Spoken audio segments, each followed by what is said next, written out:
Freddi Fish changed my life forever. Yeah, that's a pretty bold statement to start off a massive retrospective like this, isn't it? Well, it's true. Freddi Fish has had a significant impact on my life. Not only was her adventure with Luthor to save Grandma Grouper's kelp seeds my introduction into the realm of video and computer games, but it was the first time I ever felt an emotional response from watching or playing anything. I still remember that feeling I got when I saw Freddi swim up to Grandma Grouper's house for the very first time, distraught to learn that all the plant life was dying because her treasured seeds had been stolen. Freddi was determined to get those seeds back, and set out on a quest with her pal Luthor to make sure they found them before it was too late. I was in awe that there were these things called games and that they could tell engaging stories that I, as a player, could get to be a part of. At this point in my life, all I was familiar with was watching Sesame Street and Blue's Clues on TV, so setting out on an adventure trying to save the whole ocean? That was thrilling to child Shadow Streak. Keep in mind that as a young child, you're usually subjected to demeaning educational programs that talk down to you and only serve to really educate rather than entertain. Or you get to watch Sesame Street and Blue's Clues, which are actually really good. But most entertainment media is deemed inappropriate for a small child, and so they need to wait until they're a bit older before they can handle a higher level of storytelling. But honestly, that's not true, and Freddi Fish 1 proved that to me when I was like 3 years old. Immediately, I was drawn into the undersea world that Humongous had created for me, a kid, to experience and explore. I became attached to Freddi as she would swim all over these different screens, trying to find the bottles that were hidden all around and solving the different puzzles necessary to acquire them. All of the locations in this game are iconic to me. I instantly recognize every single room in this game and have the soundtrack ingrained into my mind to where I can play it in my head at any given moment. My heart and mind fill with nostalgia every time I reflect upon Freddi Fish 1. This game did many things for me as a kid, and so I want to give back by taking a look at the entirety of the Freddi Fish series, ranging from the original title released in 1994 all the way up until the forgettable DS game that nobody liked. In case you are unaware, I've already done retrospectives on both the history of Humongous Entertainment as a company as well as the Putt-Putt franchise, so please refer to the playlist and/or cards if you wish to watch those before continuing on with this video. With that said, grab your detective gear and get ready for adventure, because I hereby present you with Freddi Fish, a Humongous Entertainment retrospective.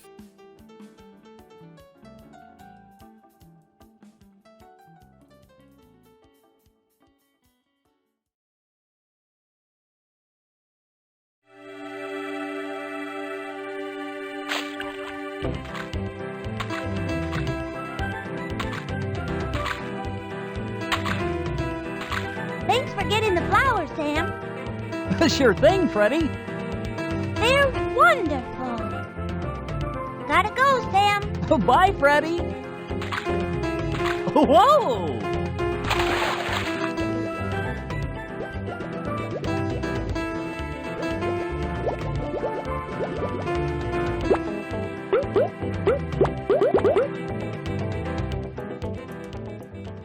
Freddi Fish, in the case of the missing kelp seeds, also referred to as Freddi Fish 1, is my personal favorite in the entire series. It's not the best title, not by a long shot, but it is the one I have the closest attachment to because of the influence it had on me when I was younger. However, I am going to do my best here to avoid letting nostalgia cloud my judgment in analyzing this title as a game and whether or not it holds up. So, with that said, the plot of Freddi Fish 1 follows Freddi and her pal Luthor as they try to discover the location of Grandma Grouper's missing kelp seeds. As the opening sequence of the game establishes, Grandma Grouper's kelp treasure was stolen out of the blue, and now all of the plants in the ocean are dying as a result. Freddi sees this as an opportunity to do what's right and takes it upon herself to seek out the kelp treasure and get those seeds back to save all of the fish in the ocean from an untimely demise. And yes, they do outright say that all of the fish will die. We need to find Grandma Grouper's treasure chest because that's where the kelp seeds are. If we don't find them soon, all the fish are going to die. I'll help you find them, Freddi.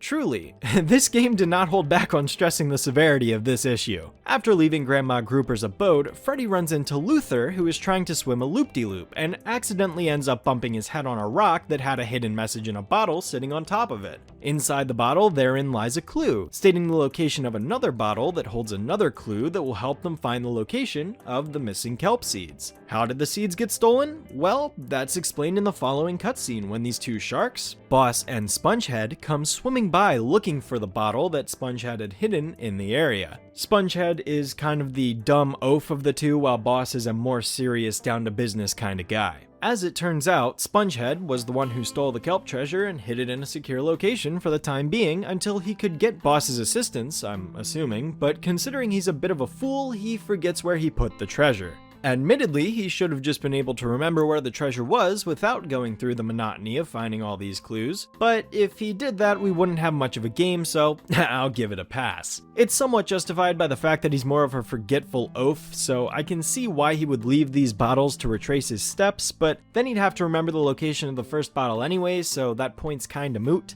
I realize that I'm overanalyzing the story of a children's point-and-click adventure game, which is why I'm not trying to stress this too much. So, regardless, let's get back to the game. I enjoy this structure. In case it wasn't obvious already, the Freddi Fish titles are treated more like detective stories compared to Putt-Putt's whimsical adventures. As we'll see with future titles, the detective work gets a lot more complex from here. In the case of the first game, however, it's as simple as tracking down 3 bottles in order to reveal the location of a treasure. Seeing as this game was originally released for Windows 95, Freddi Fish 1 employs the same classic point-and-click adventure gameplay that was seen in the previous Putt-Putt titles before this. As a reminder, all Humongous Entertainment games, barring a few exceptions at the end of its lifespan, were all made using the Scum system in particular, which adapted a verb-styled engine that was configured into an inventory of sorts that differed from Humongous property to Humongous property. Freddi Fish, in particular, features this row of bubbles at the bottom of the screen which could hold various items over the course of the adventure for Freddy to use at different moments based on the situation she found herself in. Given that this was an adventure game for kids, Humongous found it best to keep things simple, and so they did just that. The prominent form of gameplay is simply clicking on various things around the screen, whether to move the character to the next room, solve puzzles using the inventory items, or simply viewing the wacky animations that play from the click points scattered about.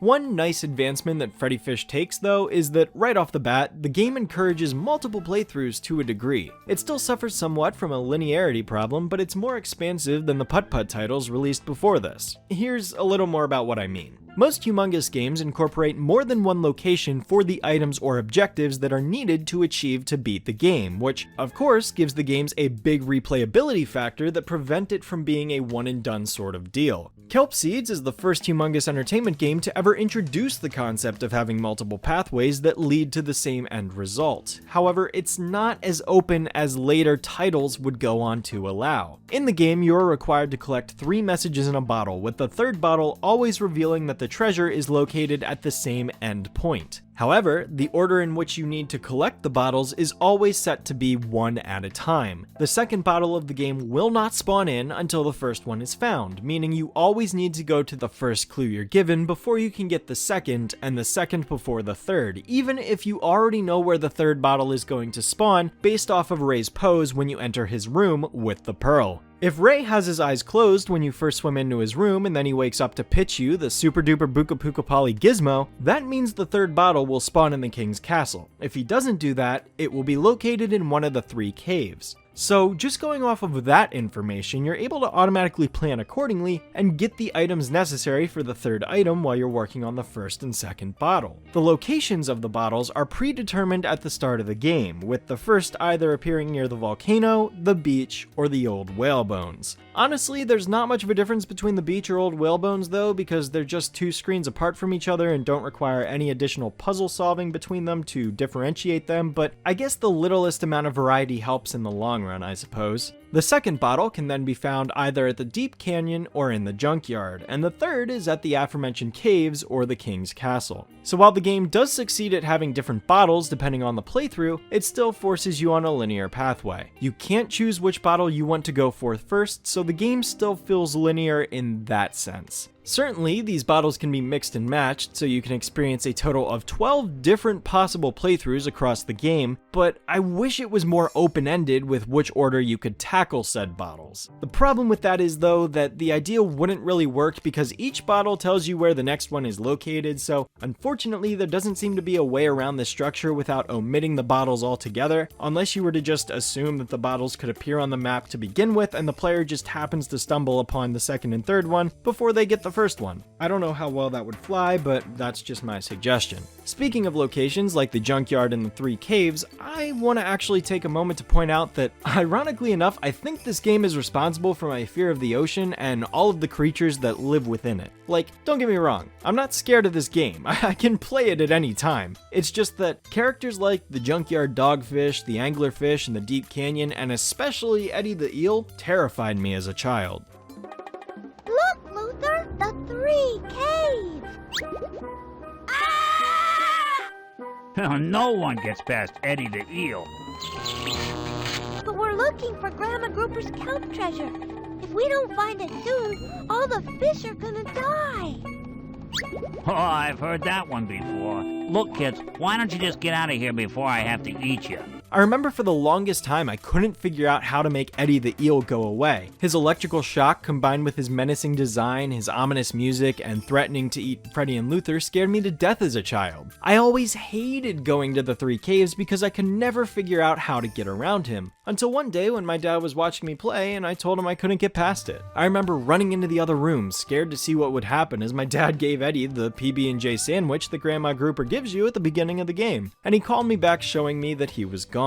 He told me that he gave him the sandwich, and from there my mind was absolutely blown. In that moment, I thought my dad was the smartest person alive. Despite being given the sandwich at the very beginning of the game on every single playthrough you do of the game, not once did the thought of giving it to Eddie cross my mind because, well, I was still like 3 or 4 years old and this was my first ever video game. Thanks to my father, however, I was now granted access to one of the 3 caves, a portion of the game that I had been unable to access for what were probably months because I was just too scared to engage with Eddie for so long. I don't know if this is a common complaint amongst other kids or if I'm in the minority on that, but I know that all of my life I've been afraid of things like sharks and eels and anglerfish and squids, and I can guarantee you that if I were ever dropped out in the middle of the ocean, I would literally die of shock before any of those creatures were likely to ever get me. But even still, I am fairly certain this game is the reason why I have thalassophobia and is also why I'll never go in the ocean. Even just flying over it in an airplane is enough to send me into panic mode, and I've had to go through that a couple of times in my life. It sucks. I can't even play games like Endless Ocean or Subnautica because of it. Like, I flat out refuse to do it. I'll play the scariest horror game on land before I play anything involving the ocean. Even watching scenes in movies where characters are on a boat sends shivers down my spine, and anytime they land in a pit of water, even if it's fresh water, it doesn't matter, it freaks me out. Like, that whole sequence in Castaway where Tom Hanks is floating on his raft, I know a shark never comes up to try and eat him, but it still makes me nervous every time anyways. That underwater sequence in Godzilla King of Monsters had me expecting a sea monster to just jump scare the screen out of nowhere. It happens with every movie I watch. Anytime the ocean gets involved, I automatically brace myself for some kind of sea creature jump scare. Thankfully, I've been desensitized to films like Finding Nemo and Jaws, but I still get a sinking feeling during those scenes despite having seen the movies so many times. Yeah, needless to say, this is pretty deep-rooted in me. But childhood fears aside, I think Freddi Fish 1 has some incredible art design and easily carries the best atmosphere of the entire series. All sequential titles after the first game will proceed to brighten things up a bit, bringing a happier tone with a lighter mood and a broader spectrum of color. In terms of animation and budget, those later titles do look great, but man, there's just something about the darker atmosphere of Freddi Fish 1 that just hits all the right spots with me. I love sections like the deep canyon and the volcano that have these deep, dark blues and blacks that really make you feel like you are deep underwater. And the musical soundtrack of this game matches the tone perfectly. I love the dim lighting near the king's castle, especially the rooms with the broken bathtub and Herman the hermit crab. Like, I could fall asleep to this screen. That's how soothing it is to me. And don't even get me started on the sunken ship, the final area of the game. Look, Luthor, the sunken ship! This is where Grandma Grouper's kelp treasure should be.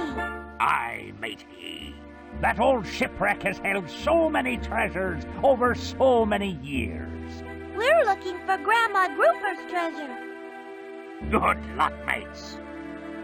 Those backgrounds which get accompanied by such a somber tune just brings everything together in a blissful perfection. Seriously, this game's soundtrack holds up on its own, and if you're as big of a fan of the steel drums as I am, you'll find this game's OST extremely alleviating.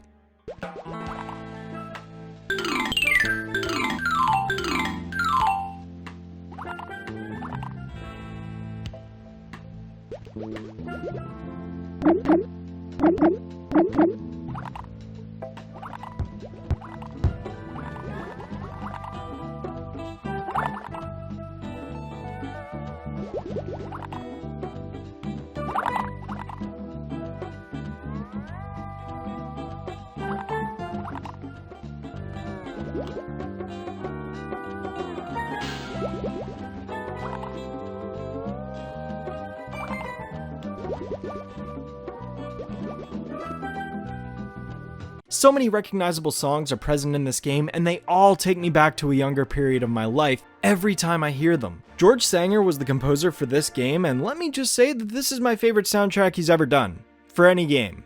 Ever. He's also done the soundtracks for games like Putt Putt Saves the Zoo and Pajama Sam 3, for example, but this, in my opinion, is his best work. Every piece of music matches the tone of the environment that the character is in, and it all just comes together so perfectly. And every time I think of Freddi Fish, that opening song immediately comes to mind.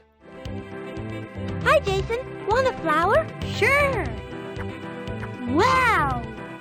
Thank you. Where are you going, Freddy? I'm bringing flowers to Grandma Grouper. And you stay out of trouble. You too.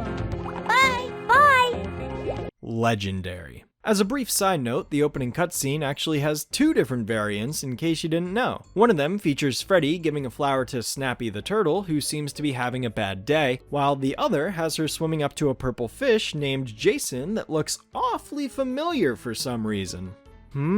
Suspicious. Nah, that's just Putt Putt in fish form, appropriately named Jason, seeing as Jason Ellefson was voicing the character Putt Putt at the time. I didn't know that as a kid, but I still thought it was the coolest thing ever when I played the game as a kid because, well, you know. On top of that, Freddi Fish 1 also included some extra side features that further enhance the overall experience. For instance, there is a minigame located off to the right of the beach that has you control Freddy as you throw the sea turtle food at all of the hungry sea turtles heading straight for you. A lot of other Humongous games would later go on to include minigames similar to this one, such as the Breaker game from Putt Putt Travels Through Time, for instance, which is pretty neat. I love when minigames like this are introduced because it's a fun little distraction from the main storyline that can be pretty engaging for kids who want to go for a high score. There's also the theater located right next to the volcano that contains a bunch of wacky little sketches and shorts that are sure to get a laugh out of a younger audience.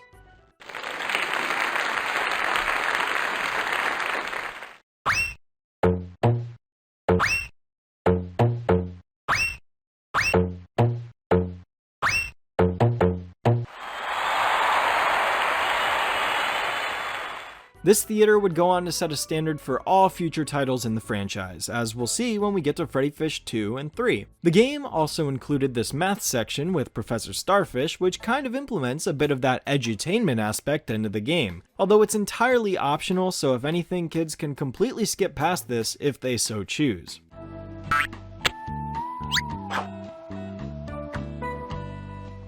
I'm Mr. Starfish, your math teacher for today. Welcome to class. How hard do you want the questions to be? Advanced. Advanced it is.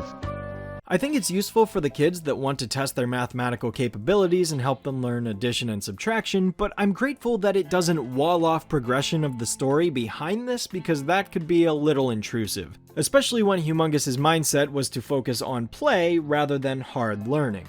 Now, I think it's worth acknowledging that this game underwent a massive change during development. Like the Putt-Putt titles that came before it, Freddi Fish 1 was originally planned to be an MS-DOS game, but about halfway through the game's production, creative director Ron Gilbert attended a meeting where he witnessed a rival company showing off their newly scanned-in hand-drawn animation techniques that scared him into immediately asking his crew if they would be able to replicate it. Despite having no experience whatsoever in the realm of hand-drawn animation, they said they were up to the task, and nearly all of the digital assets were tossed away so that the team could recreate the entire game using the new method of visual storytelling. This led to the team bringing on a professional animator that helped them learn how to translate their knowledge into proper character animation, and Freddi herself got a brand new redesign that I think looks infinitely better than her first appearance. Many sleepless nights were had to get the game out on time, according to previous Humongous alumni, and with Microsoft introducing their new operating system at the time, Windows 95, Humongous had to adapt to that new system at the same time. Microsoft actually ended up going on to use Freddi Fish 1 as one of the games they advertised as being playable on their new operating system, which in turn gave Humongous a huge amount of exposure and helped the game's success in its first year.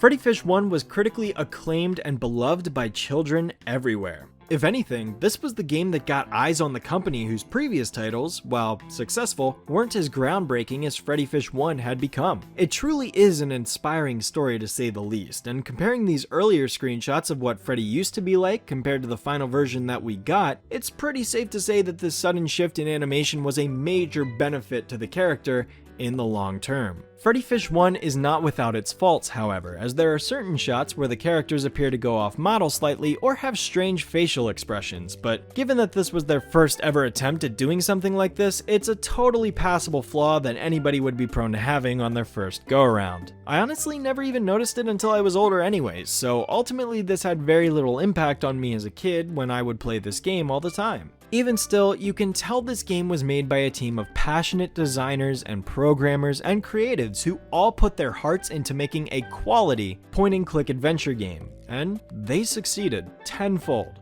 100-fold. This game will always be a personal favorite of mine, until the day I die, and even beyond that. Well done, Humongous. Well done.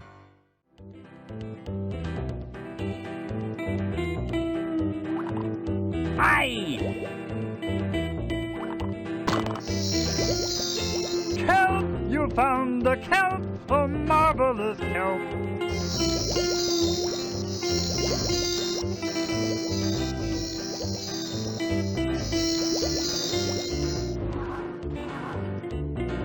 Yay! You found the treasure!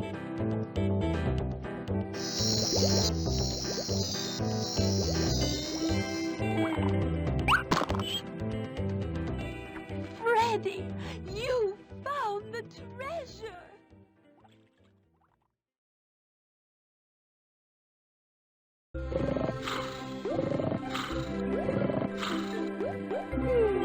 Good morning, Mr. Krabby.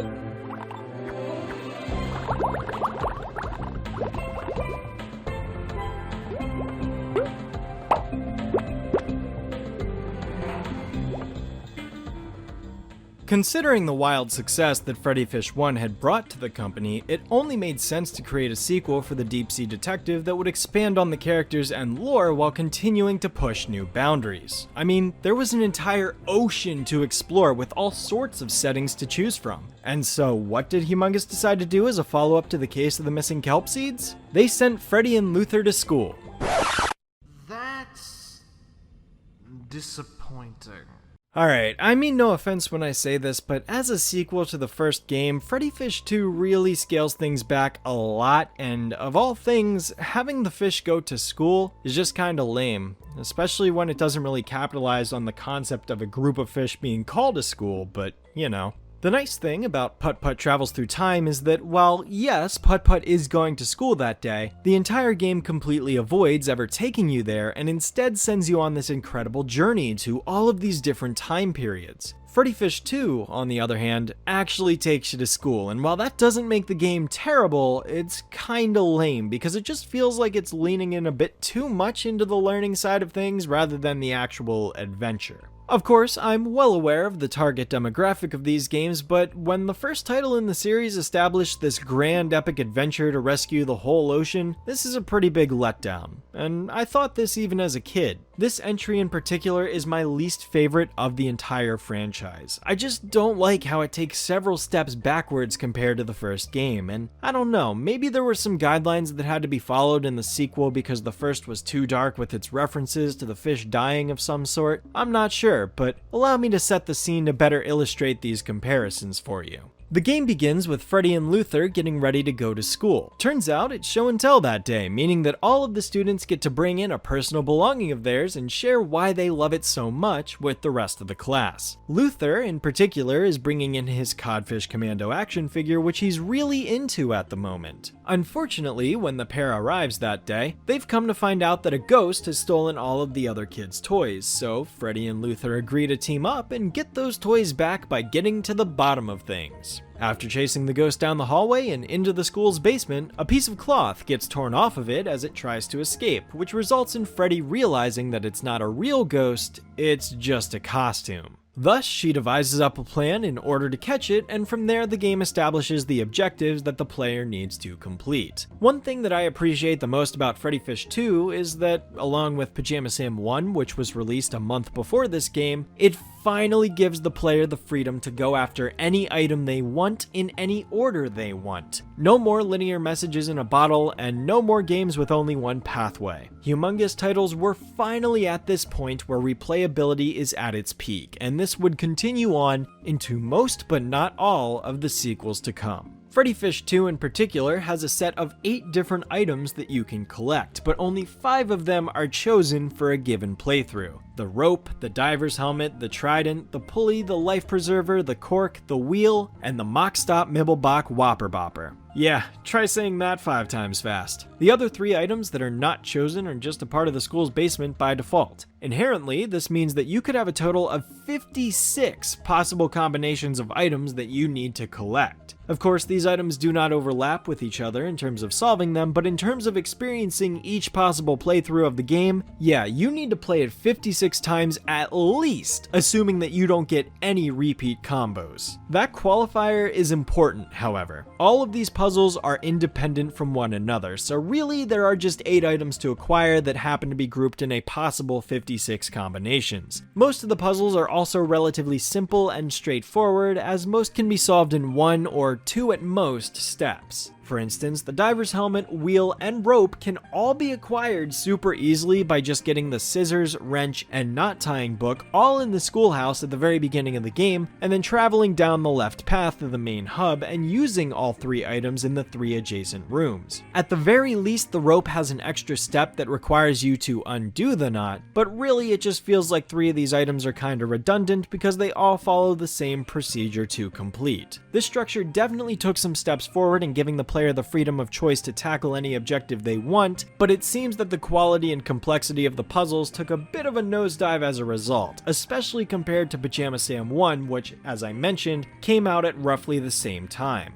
The same is also true for the trident, which you can acquire as soon as you find it. All you gotta do is perform this sliding puzzle where you move all of the tiles over so that there's an empty space above the trident on the corner of the screen. It's fun because it gives you a reason to do this sliding puzzle that in other playthroughs where you don't need this item you most likely wouldn't discover, but even still it feels a little too easy, especially for kids in the 4 to 7 range. Which I probably should have mentioned earlier is where the Freddi Fish franchise tends to lean towards. Freddi Fish 2 is a very contained game, even just going by the design of the world map itself. After you exit the school, you can go in one of 4 directions: northeast, southeast, southwest, and northwest. Each of these paths essentially go down to a dead end, forcing you to turn around and go back to the main hub. It's a very similar structure to what would be seen in Putt Putt Travels Through Time, but unfortunately, I don't find that many of these locations are nearly as iconic as the first title. I think certain locations, like the submarine and movie theater, are cool, sure, and there's a reference to the first game inside the museum with this photo of King Crab and the green bottle. This plaque says King Crab donated his pearls to build this Hall of Fame. That bottle looks awfully familiar. but most of the other rooms don't really stand out to me as anything special. Eddie the Eel used to have these really ominous turquoise caves with disturbing music when you tried to enter them, but now he's just floating in a brightly lit cave with a plain theme, and he's nowhere near as threatening as he was before. Sir, we really need that life preserver. It's not mine, but you still can't get past me. I'm in a bad mood because I missed lunch, and you ain't improving things any. Better skedaddle or I might just eat you and toss down your little green pal for dessert. Which, maybe it was a good thing that they dialed it back compared to the first game in retrospect, because I probably wouldn't have been nearly as scared as a kid if this was my first interaction with him, so maybe I am asking for a bit too much. I don't know. At the very least, with Eddie this time around, you can keep clicking on him to get an amusing conversation about how he's getting more and more agitated with you. We didn't mean to bother you, sir. Beat it, or I might forget myself and eat you guys. The longer you guys hang around, the more you're starting to look like lunch. That's funny. I always thought I looked a little more like breakfast. My hunger must be playing tricks with my eyes. Are you kids still here? No, this isn't really us. It may look like us, but it isn't. Really. And I suppose the more I think about it, the more it begins to make sense. The first Freddi Fish game was dark, probably the darkest Humongous Entertainment game in existence when viewing it from a narrative context as well as general art direction. There were scary characters in there, and yeah, I didn't like them at all as a kid. As an adult, however, I appreciate that the game had the guts to do those things, but I see even more now how Freddi Fish 2 dialed it back a lot. I didn't care for this game as much as a kid as the first one, and now that I have more experience, I can kind of explain that feeling by discussing these ways that it took too many steps in the opposite direction. Even the sharks, who, spoiler alert, are the villains again, as if that wasn't obvious enough by the outline of the ghost, are given far less threatening personas than they were in the first game. The backgrounds aren't as dark and somber as the first title, although they still try to be. Things aren't quite brightened up to the degree of Freddi Fish 3, but they aren't quite the same as Freddi Fish 1 either. It's like a weird in-between, and I guess that's the ultimate point I'm trying to make here. It's a perfectly fine game, it functions alright, and the characters are still acting like themselves, but compared to the other entries, this one feels like it has a slight identity problem. And even the music just doesn't seem to be nearly as memorable to me as Freddi Fish 1, 3, 4, and 5. I think this also has the weakest soundtrack of the whole series, but again, that's just me. To balance out a negative with a positive, I will say that a kind of neat addition is the fact that practically every character in the game has a song that they sing when you click on the corresponding musical instrument that's sitting next to them. Ray returns from the first game and plays a bass, Freddy and Luthor sing to a harp, and Mr. Triplefin plays his acoustic guitar. I've had my breakfast. I've got my books. Comb my bin. Check out my looks. Ready for learning. And to have some fun. Heading off to school. Our day's begun. I think it adds a bit more to all of the fish characters' personality. Speaking of Mr. Triplefin though, I suppose now is the best time to acknowledge the elephant in the room. Freddi Fish is actually a girl. Shocker, I know, but it's true. It's honestly probably about as exciting as when you find out that Blue from Blue's Clues is a girl. And you better believe me, I have blown dozens of people's minds when I've told them that fact. I don't know what it is, but it just seems like everybody I know assumes that Blue is a boy when that's blatantly not the case. So, yeah. Anyways, that's a tangent for another day. I've already referred to Freddy as such, but considering the significance of this scene in particular, I figured this was the best time to acknowledge it. Hey, you giving me the business? Your business card, sir. Well, so it is. You boys will be wanting the combination to the trophy case. Excuse me, sir, but I'm not a boy. I'm a girl. Hey, that's a coincidence. So's Mrs. Triplefin.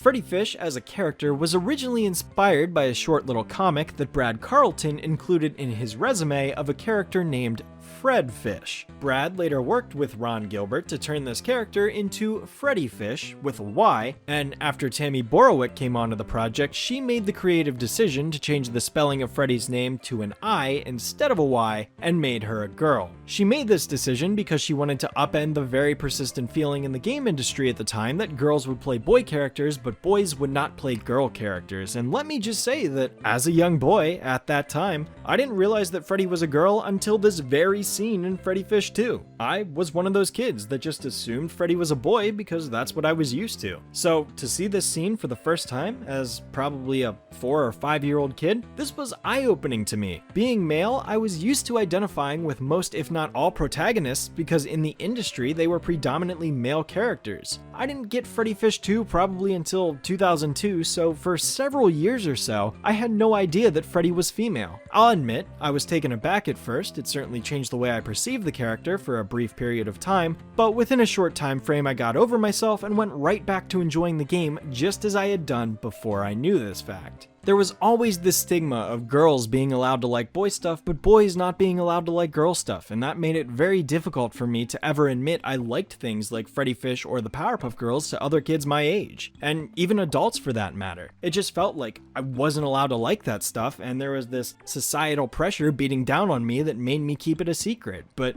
you know, in a way, Freddi Fish and Powerpuff Girls both helped me get comfortable with ignoring that stigma at a young age, and nowadays I have absolutely no issues with seeing female protagonists in games and movies. In fact, I fully welcome it. I think a lot of the pushback that's seen with female protagonists in any entertainment industry is a result of people being stuck in their old ways and perceptions. They weren't given a Freddi Fish when they were younger that acclimated them to the idea of playing as a female character, and that's part of the reason why there's so much difficulty in accepting female protagonists today. Thankfully, the industry is doing far better now than it was 3 decades ago, but there's definitely still a lot of work to be done at the same time. I think the decision to make Freddy a female was a very positive choice that made an even bigger impact on people's lives than some may realize. Of course, given the standards at the time, this wasn't the easiest transition to make. In a Vice article that Borowick was interviewed for, she recalls that when she asked the scriptwriter to change every he to a she and every him to her, the writer added in new dialogue, making Freddy things say like, "Oh, that's too hard to do," when she was confronted with a difficult puzzle. Borowick pushed back, redacting the added dialogue that undercut her character.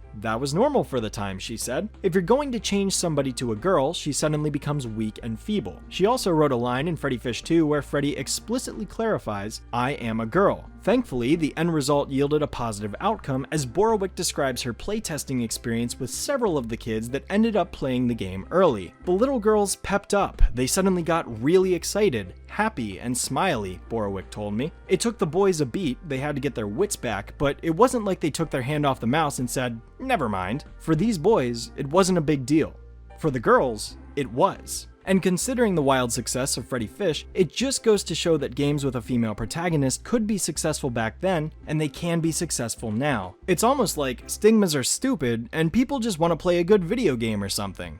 Crazy, I know. 2 final things that I want to acknowledge, getting back to Freddi Fish 2, are what are established to be staples of the Freddi Fish series in this game. The first is the minigame, which sees Luthor spitting water at these crabs as they descend down the wall in good old Space Invaders fashion. The first game had that challenge of throwing food at the sea turtles to feed them before they got too close, and now the second game has crab invaders. I bet you can't wait to see what the third game has. The second staple comes in the form of the movie theater. I love this movie theater. It's probably my favorite of the sketch locations present in all of the Freddi Fish games. There are parodies of franchises like Fish Gordon and Codzilla. There's a commercial for Worm Doodles, which is the debut snack of the game that you acquire in order to feed Eddie the Eel. Luthor is a big fan of these.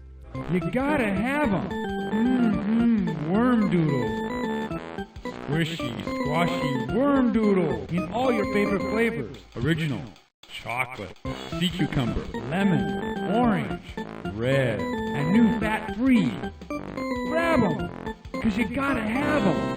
I always wondered what red flavor would taste like. There's also a trailer for Spy Fox, hinting at a future game series that would come out the following year, although it isn't named or given a coming soon subtitle or anything like that. It's still cool to see an early rendition of the character though, because he's a much darker brown compared to the final game. But you get to see teasers of elements that didn't make it into Spy Fox and Dry Cereal, like his car for example. My all-time favorite sketch, however, is Chumlet.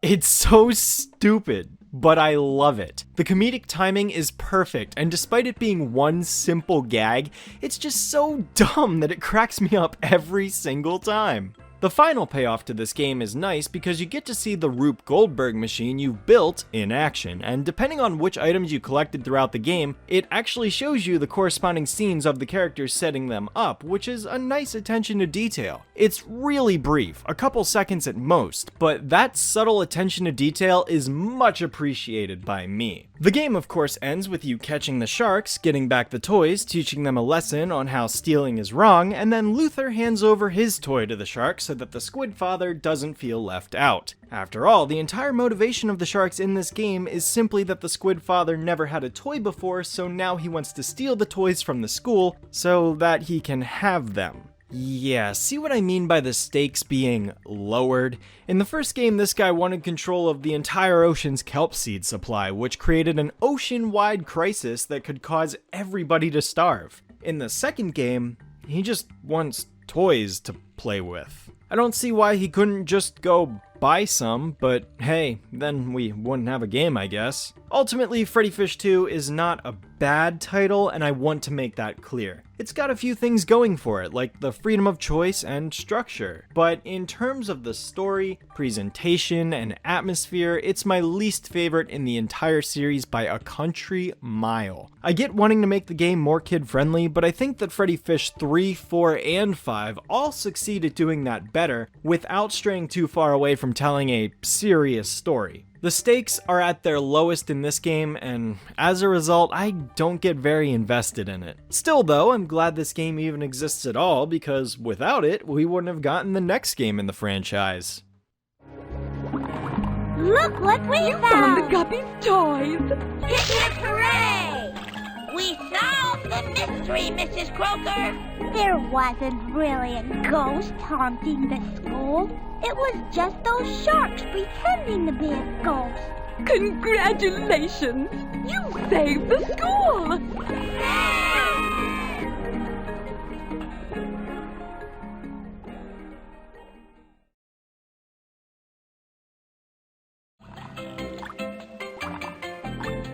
Hey, Freddy! Hi, Luthor. What's up? Grandma Grouper told me to stop by any time for some chocolate-covered worm doodles, and so I'm stopping by. Luthor. No, Luthor, not in there. That's where Grandma keeps her kelp seed treasure. I wouldn't open that if I were you. Whippy!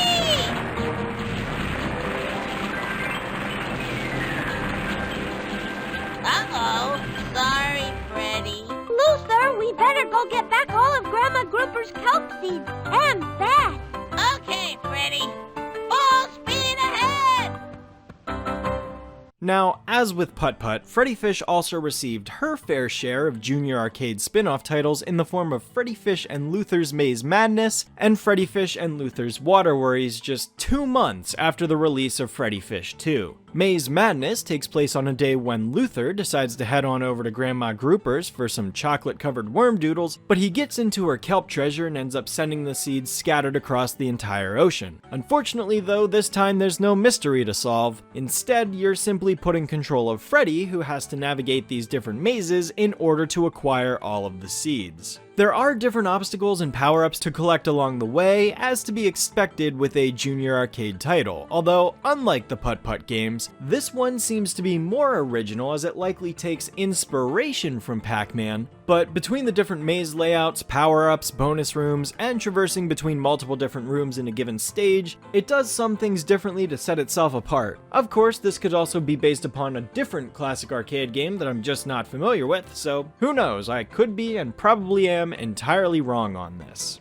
There are a total of 50 stages present in this game, with each group of 5 mazes changing aesthetics and bumping up a little bit in difficulty. Ultimately though, the game is pretty manageable all things considered, and this time around the game comes with this junior helper feature to make the game easier for younger kids that may find themselves struggling. These options include unlimited bubble ammo, which makes dealing with enemies easier, and unlimited retries so you never have to worry about losing your high score. Likewise, Water Worries is the other arcade title, this time revolving around Luthor getting sucked up into a whirlpool similarly to when he does in Freddi Fish 2, however instead of escaping within 30 seconds of entering, the entire game is now based around him trying to get out and meet Freddy at the end of the long tunnel. The game has you shooting these bubbles from the side as they rise up and hit the surface. With each bubble that reaches the surface, the water level begins to drain and you have less room to work with. Essentially, the game is on a time limit that you control. However, hitting the red outline bubbles results in an obstacle popping out of it, whether it be a jellyfish that blocks all of your projectiles and is the most annoying one by far, or the octopus that sprays ink and obscures a portion of the screen temporarily. Ultimately, it's up to you to decide. Are you willing to let the bubble hit the surface and have your water level deplete slightly, or would you rather deal with the obstacle that spawns? Of course, you don't know what obstacle will pop out of the bubble, so that's an entirely on-the-fly risk that you have to decide to take in the moment.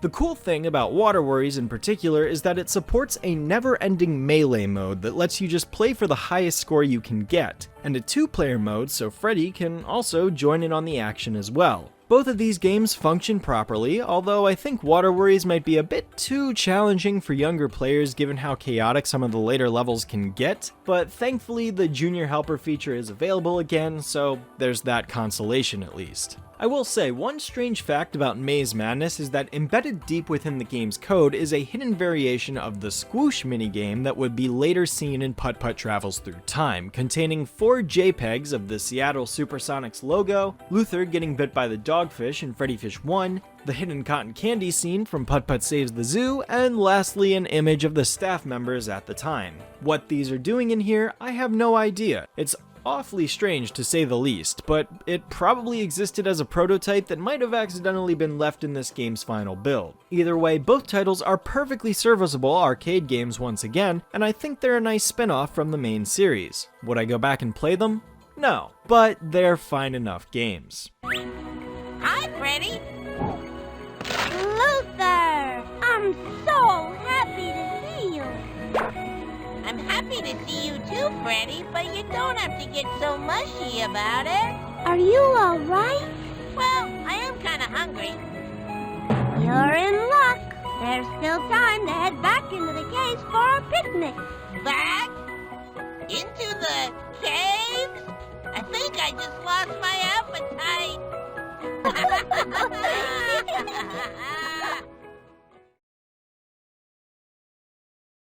Gosh, Luthor, it was really great of your Uncle Blenny to invite us to the Founders Day Festival. Well, Uncle Blenny says that I'm his favorite nephew. And you know I'd never take a special trip like this without my best friend, Freddi Fish.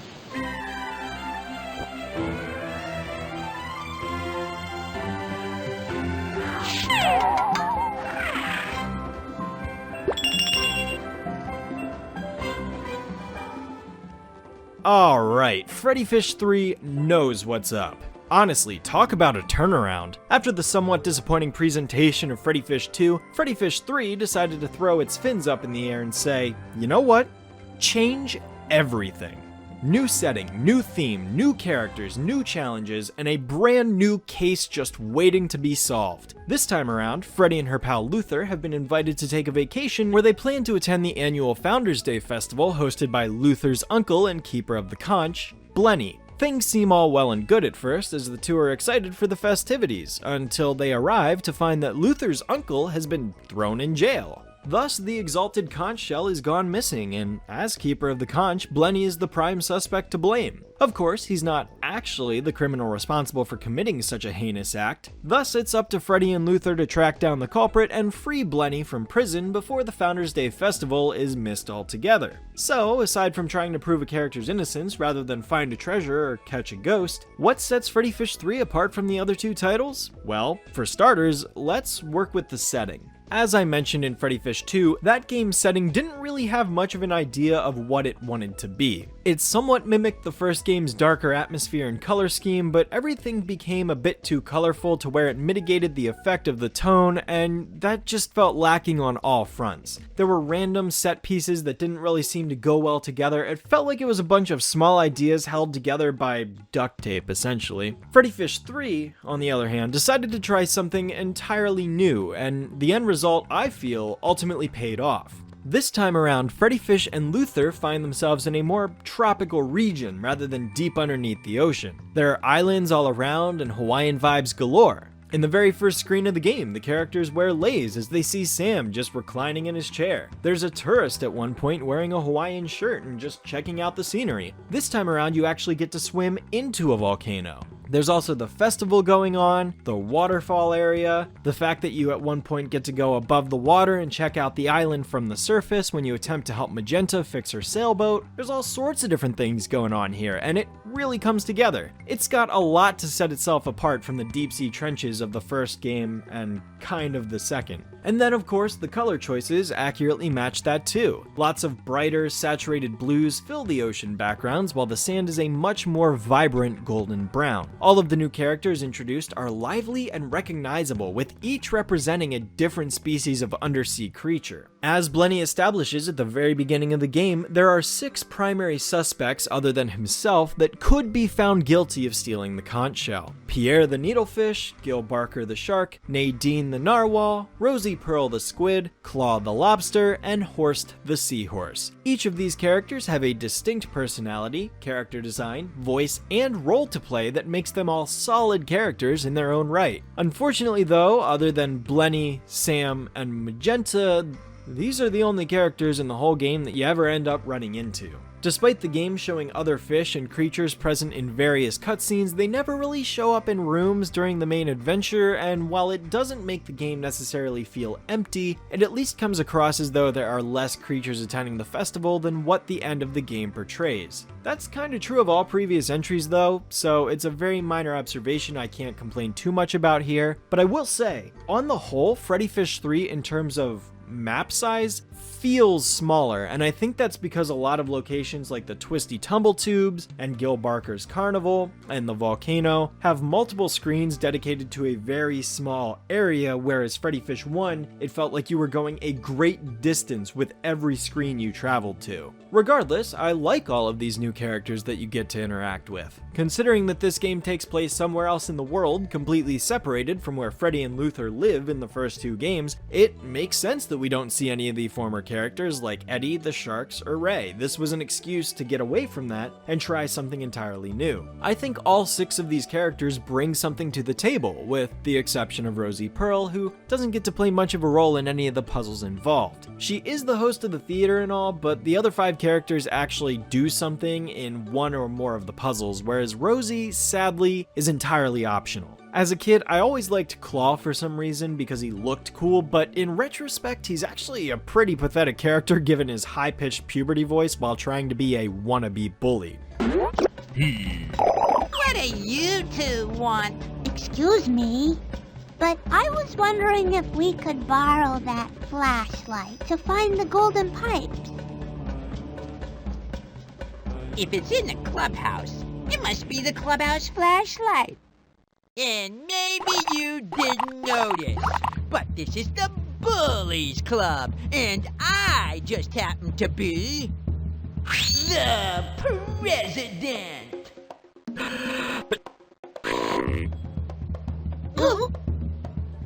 Yeah, he's pathetic. I honestly don't know why I liked him so much. Personally though, I'm just a sucker for the tropical aesthetic in general, and anytime a game uses that setting or scheme, I'm already lured in. Thankfully, Freddi Fish 3 has more to it than just a fresh visual style, but I did want to make a point of this. The structure of the game is somewhat of a hybrid mix between the previous two titles, so basically, in order to catch the person responsible for stealing the conch shell, Freddi and Luthor need to track down the 3 golden pipes that are needed to put the conch back together. And so that old Smokey here can pick up the scent of whoever's to blame and track them down. Thus, after the initial cutscene setting up the mystery, the entire game opens up from there like in Freddi Fish 2, and the player can acquire any of these objectives in any order they want. However, this time around, the items to collect are all the same variant, just located in 3 separate locations akin to the bottles in Freddi Fish 1. And like Freddi Fish 1, each of the 3 pipes rotate between a set number of possible locations. Basically, just imagine if Freddi Fish 1 let you get all 3 bottles in any order you wanted, like I had mentioned during that section of the video, and that's how Freddi Fish 3 is designed. The game breaks the 3 pipes down into an easy, medium, and hard category, with the first being chosen from a set of 3 possibilities. The first pipe could either be located inside the twisty tumble tubes, the crashed plane by the volcano which you need to acquire the key for in order to open, or in this musical organ that requires you to guide it through using the number keys present on the device. The second consists of another set of 3, either locked in this cage, which requires you to help Nadine in order to obtain, trapped in this tree, which requires you to help Magenta get the hole in her boat plugged and the rip in her sail patched, or held by this bird which needs its egg back in order to give it up.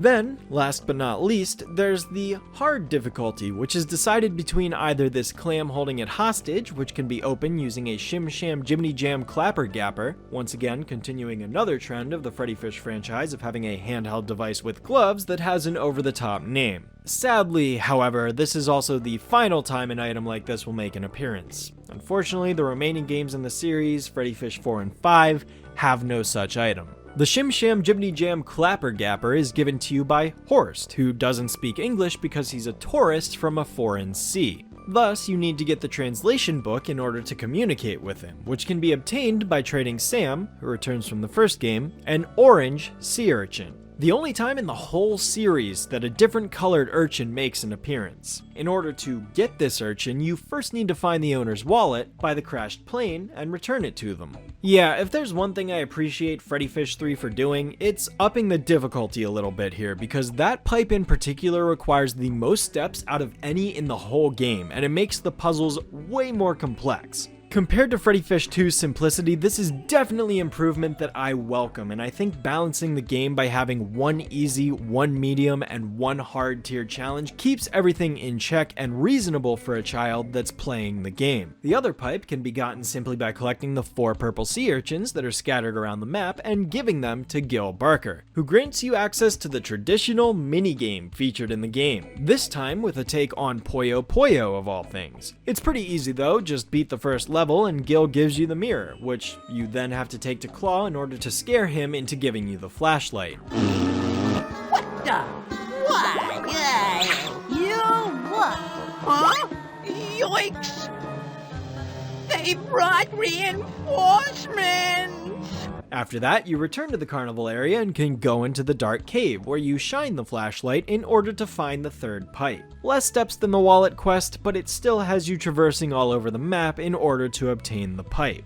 All in all, these challenges are pretty solid, so kudos to Humongous for really nailing the balancing here. And speaking of staple traditions, the theater returns once again in Freddi Fish 3, this time hidden behind the waterfall because, as we all know, if you ever come across a waterfall in a video game, there's always something hiding behind it. If not, the game is bad. End of story. Look, Freddi, there's something behind that waterfall. Wait!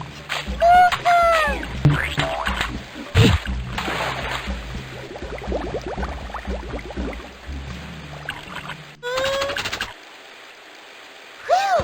That knocked the wind out of me. Me too. We're just gonna have to find another way to get to that waterfall. Of course, it's not exactly the easiest task in the world to go through this pure wall of water, and as a side note, I've always loved that thump sound effect that plays whenever Luthor dives headfirst into it. There's just something so satisfying about it, I can't explain why. Of course, once you dig out the log with a plastic shovel and scoot it into place, you can then get in no problem. As for the theater experience itself, it is just as great as the previous two. A varied assortment of amusing skits with some pretty random ideas in there, and once again, there's a particular sketch that stands out to me above the rest. Rather than explain it, I'll let it speak for itself.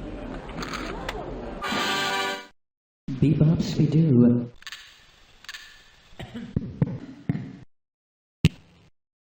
Oh, I also wanted to bring attention to 3 other features that Freddi Fish 3 included: the fish creator, the fortune teller, and the jukebox. Located inside of Uncle Blenny's cell is a computer screen in the bottom left featuring a custom character creator of sorts. Inside it, you can come up with your own criminal fish design using the assortment of body parts included on the device, and you can even print it out to hang on your fridge if you wanted to. This was a neat feature that I'm sure plenty of kids got a kick out of, trying to make the funniest or evilest looking fish that they could. Likewise, there was also the Grandma Grouper fortune teller located inside the carnival area that reads a different fortune every time you click on it. The tongue is the enemy of the neck. What does that mean? I think it means that you shouldn't say things that could get you into big trouble. Luthor, I never realized you were so wise. Yeah, I'm a real wise guy, all right. Not to mention an expert at getting into big trouble.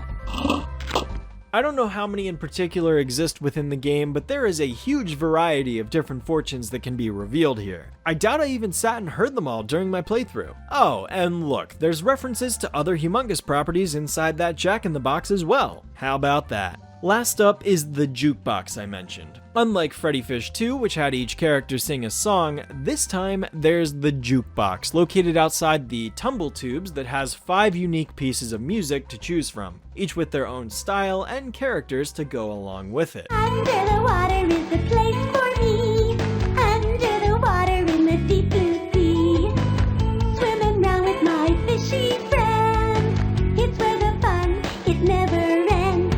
And honestly, these are pretty catchy if I do say so myself. They're a completely optional side distraction, but I wanted to make a note of them all the same. As with the case of the missing kelp seeds, the final area challenge returns in Freddi Fish 3, this time taking place in an ancient sunken temple inspired heavily by tribal designs and architecture. It's a neat challenge, especially because it is the only time in the entire series where you actually play as Freddi without Luthor by her side, because he decided to try stealing the gem and ended up locking himself in a stone cage as a result. It's a pretty easy challenge, all things considered. You just need to acquire a colored gem and place it into this slot so that Freddi can grab the key to free him. It's a welcome ending though. I really do like the sunken ship from the first game, so I was ecstatic when I saw a new final area again after 2's lack thereof. 2 is actually the only game in the entire franchise that doesn't have a final section like this, which further cements its spot as the black sheep in the series. And as if the pipes didn't provide enough replay value already, Freddi Fish 3 in particular also contains multiple different endings to the game, unlike the previous 2 titles which always ended the same way with the sharks being guilty every single time. Those 6 suspects that Blenny tells you about at the beginning?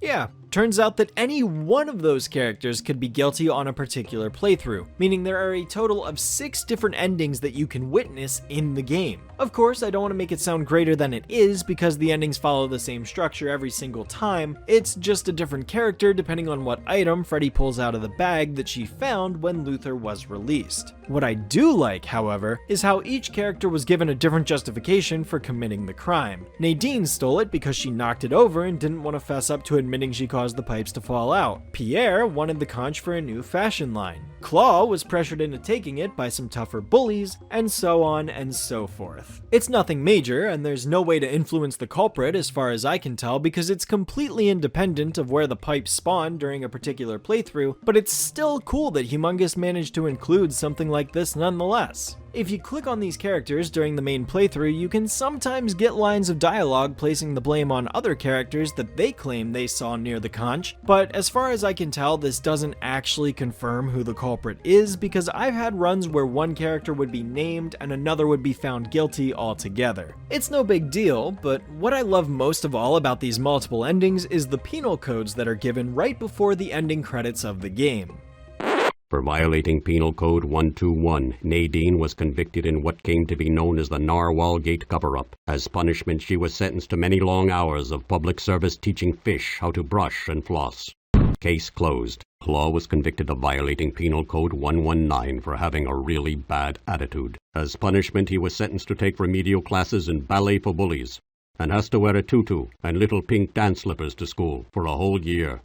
Case closed. Gill was convicted of violating Penal Code 214 for excessive greediness. He was sentenced to 4,672 hours of public service silently working in the library.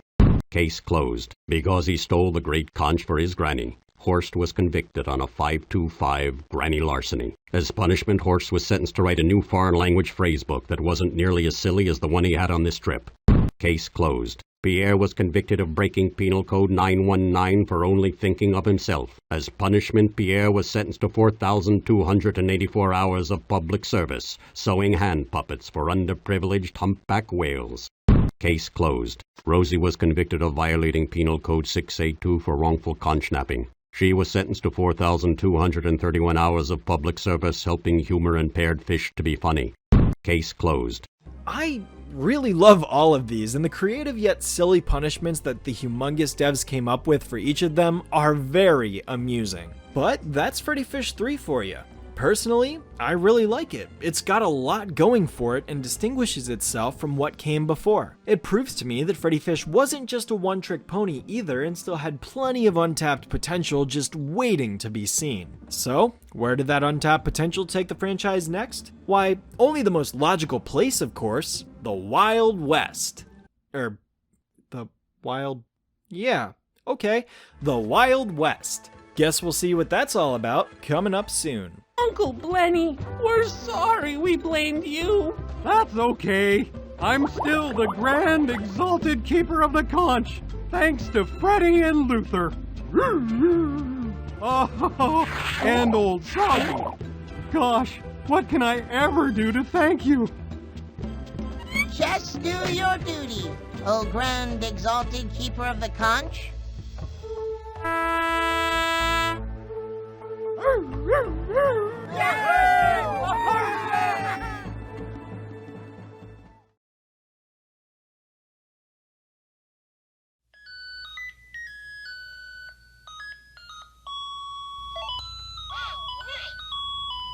Before we get to the next chronological game, allow me to take a brief moment here to talk about a seemingly random yet noteworthy release that I unfortunately was only able to get a small portion of footage of.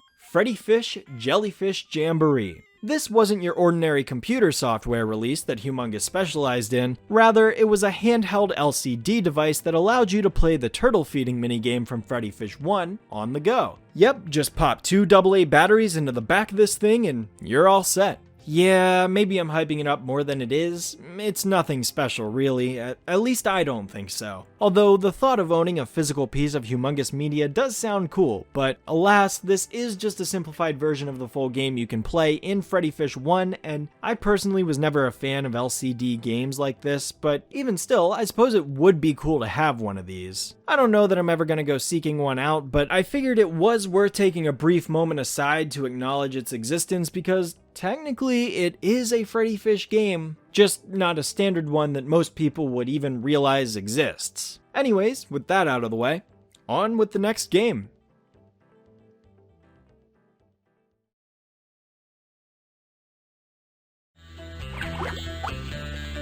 Sure is nice of your cousin Calico to teach us all about raising hogfish.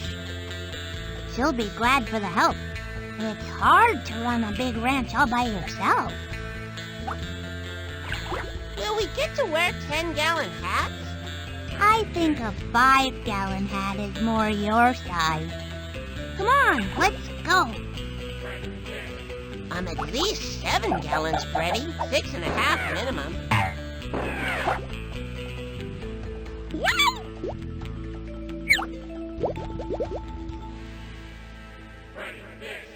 Freddi Fish 4 is the game of the franchise that was always just sorta there for me. It's certainly one of the strangest Humongous Entertainment games out of the whole bunch, given that it puts this deep-sea detective pairing in a western setting of all things. Seems a little strange given that the average person wouldn't really consider the ocean and westerns to have much overlap, but I suppose that also makes the game more unique at the same time. That title though, talk about a mouthful. Freddi Fish 4 in the case of the Hogfish Rustlers of Briny Gulch. This one seems to run on just a little too much if you ask me. All of the other titles seem to roll off the tongue particularly well, but the whole Hogfish Rustlers of Briny Gulch has a few too many syllables for it to really flow well. But even still, I think Freddi Fish 4 has some merit to it. More merit than 2 at the very least. I think out of all of the games in the series, this is the one I've played the least because it's one of, if not the final Humongous Entertainment game I ever physically received as a kid. Don't quote me on that for sure because my memory is a little hazy, but I do know for a fact that I either ended up getting Freddi Fish 4 after my dad had bought me Freddi Fish 5. I can say that much. It's possible that Pajama Sam 2 or Operation Ozone was the last Humongous game I ever got, but I can't recall with 100% certainty. Freddi Fish 4 centralizes on Briny Gulch as its main location, where Freddy's cousin Calico owns a hogfish ranch that had recently had all of her swine stolen by some unidentified rustlers in the area. I guess this time, instead of visiting Luthor's relative, we're visiting Freddy's instead. Personally, I have no idea if Grandma Grouper is Freddy's biological grandmother or if Grandma is just the name of the character, so whether or not that counts is anyone's guess. After hearing of this news, Freddy and Luthor take it upon themselves to deduce who stole Cousin Calico's hogfish and how they can get them back. From there, the game continues to funnel the player into the central town area of Briny Gulch, which includes a saloon and a blacksmith who sells buckles.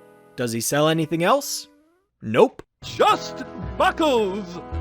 No wonder his business isn't doing so hot. From there, Freddy and Luthor eventually stumble across a note inside the saloon and then proceed to head east to discover the hideout of the Rustlers after following the instructions that were written on said note, only to be stopped by one of them that is standing guard. Of course, being the idiot of the two lackeys, he tells Freddy and Luthor that he can't let them in because they don't look the part, and hands them a list of items they would need to wear in order to signify that they were, indeed, Rustlers. It's a little silly and a bit forced, sure, but it's at least justified by the fact that this is the idiot one telling them this information. From there, Freddy and Luthor proceed to roam all around Briny Gulch as they try to find the different items scattered about needed in order to get into the sunken ship hideout. Freddi Fish 4 is to Freddi Fish 3 as Freddi Fish 2 is to Freddi Fish 1, in that it takes a lot of cues from its immediate predecessor, but it doesn't meet that same level of finesse. For instance, the world map of 4 is incredibly similar to 3 in that it is a funnel. One straight pathway to the center of town, and then from there it branches off in 2 different directions, which then also branch off into 2 different directions. Only this time you have to move up 2 extra screens before you come across the intersection rather than accessing it from the center of town. Once again, there are 3 items present here for you to collect, only this time they are individualized items as opposed to 3 of the same thing, with only one of these 3 alternating depending on the playthrough. All Hogfish Rustlers are required to wear the following apparel in order to be recognized as such: a belt with a letter on it, which changes from playthrough to playthrough, a bandana or a bow tie,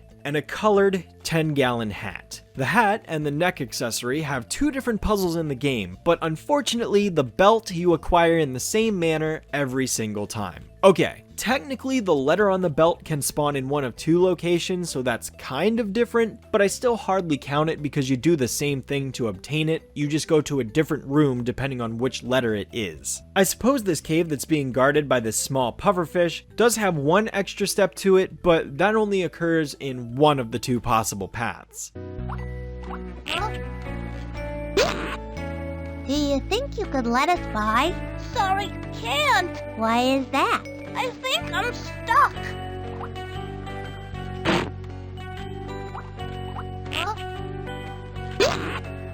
Do you have to keep puffing up like that? Can't help it. Reflex. Reflex? Happens whenever anybody gets near me.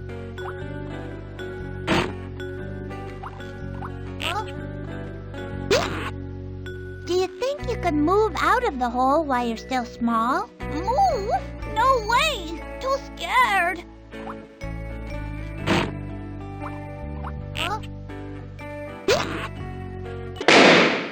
But other than that, they really aren't different because you would have to go inside the ship to acquire the item needed to get into that cave anyways, and that's where the other possible spawning location for the letters exists. Sorry if that was kind of a roundabout way of describing that. This video script is partially improvised, and I do just kind of add things in on the fly as I go along. The puzzles in particular seem to take a cue from the hard golden pipes in Freddi Fish 3 because now all of these items have several steps required in order to obtain them, unlike the previous 3 titles where most puzzles were pretty much a 1 or 2 step process, so I can give it that at least. The complexity and challenge of the puzzles is best here compared to all of the previous games. And by that logic, I would say this might be the hardest Freddi Fish game yet. I prefer the Pajama Sam method of limiting the number of items to collect but giving each item multiple stages anyways, because then it feels like the player really has to work to obtain these items. And I'm not just saying that now from an adult's perspective, I felt the exact same way when I was a kid. It's why Pajama Sam and Spy Fox are my 2 favorite franchises out of the entire Humongous Entertainment library. I've always loved the complexity of those puzzles, and it's why I tend to lean more towards those games. So the fact that Freddi Fish 3, 4, and 5 kind of do that leads them to being very enjoyable. And I'm certain that if I didn't have the nostalgic attachment to Freddi Fish 1, I might not like it as much. But that's where I'm at.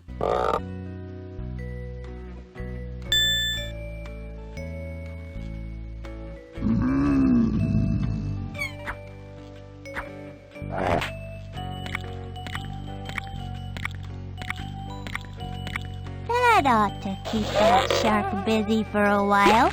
Yeah, actually, he looks very happy.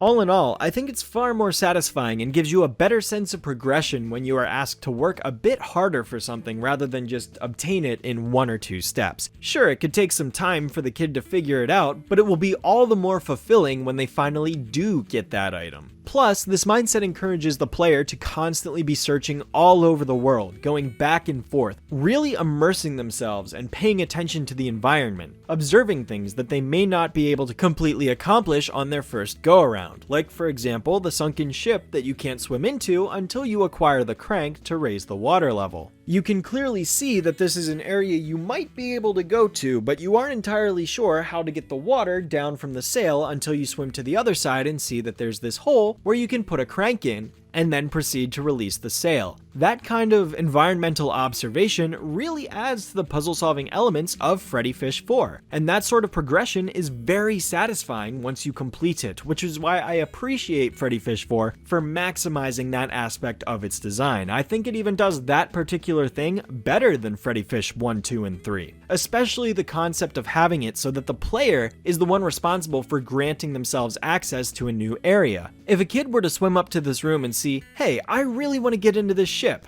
but how do I do that? That incentivizes them to figure out the solution, and the reward of getting to go someplace entirely new is such a gratifying sensation. It's a little unfortunate that the item diversity present in Freddi Fish 2 isn't applicable here, however. In all playthroughs, you're forcibly collecting 2 of the same 3 items, and it would have been nice if there was a different kind of hat or belt accessory. But again, that's a minor gripe. I will say that the one thing that makes Freddi Fish 2 special is that the variety of the potential items there are to collect is at its best in that game. Sadly, however, while the puzzles may be great, I can't say much for the characters that inhabit this world. At the very least, I like that there are more of them to fill in the scenery and make Briny Gulch feel more like a bustling place, something I knocked Freddi Fish 3 for, but they don't stick out to me as much in terms of character personality. The 3 hillbilly octopi don't play much of a role other than changing the color of the ink needed to dye the hat, nor do the barkeeper and pianist. I'm still glad they're present at all, don't get me wrong, it makes the place feel so much more lively, but I wish every character had more of a role to play, like in Freddi Fish 3.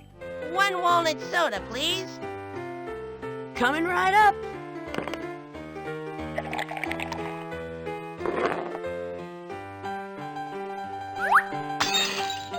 Oops. Thanks anyway. Sorry about the mess. That's okay. Happens all the time. I should probably stop serving drinks that way. It's just too much fun.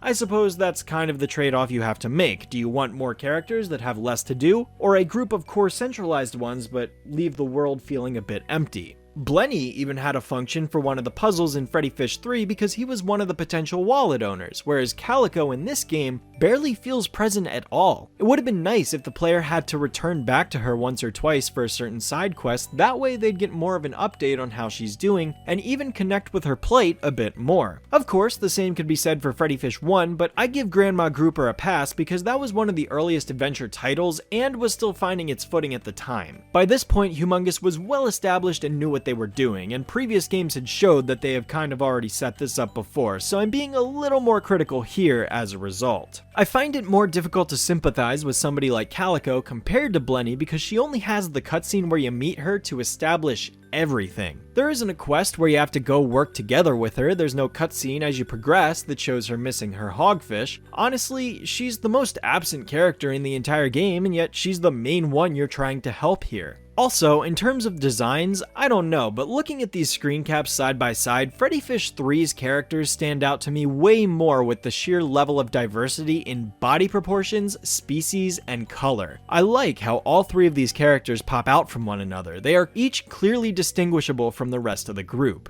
Freddi Fish 4 just doesn't seem as distinct, but that's a minor gripe. I still appreciate the fact that this game has more characters to fill out the world. Oh, and if that screen cap was any indication, yes, just like Freddi Fish 3, this game also has multiple endings that can be randomized independently of the items you collect. Unfortunately, however, this time there are only 4 possibilities in the form of Gil Barker, the only returning character from Freddi Fish 3, 8-Finger Phil, Nelson Torso, and Sahara Slim. The culprit can be deduced based on the particular item that's placed on top of this crate inside the cage with the captured hogfish, serving as a clue to the player to signify who's the infamously named Mr. Big that's been referenced time and time again all game. All of the other characters present in this lineup are not capable of being the culprit, which is a fair trade-off because that would mean a lot of different endings would need to be made, not all of which would entirely make sense. Well, who then? Is it Cousin Calico? She could have arranged to rustle her own hogfish. Why would she want to do that? For insurance money? I haven't got any rustling insurance. Oh. Who is Mr. Big? What I like in particular about these 4 suspects, though, is that each of them have a dedicated cutscene that plays within the game, completely unrelated to the puzzles you're solving.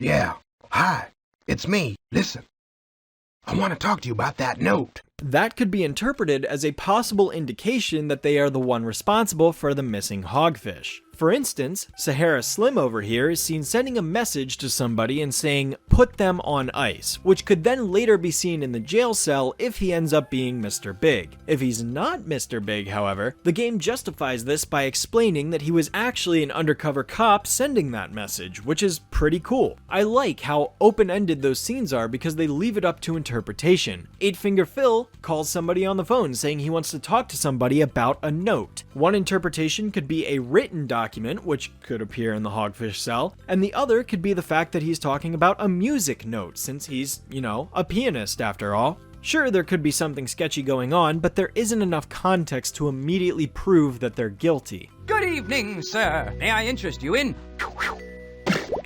You got the 20 clams you owe me, Gil?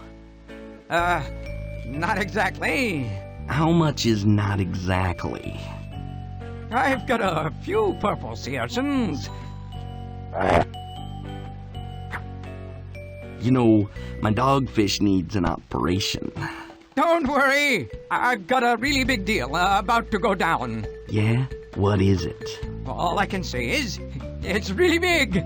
I'll have your clams in a couple of days. Well, okay. Whatever you got going, I hope it's good.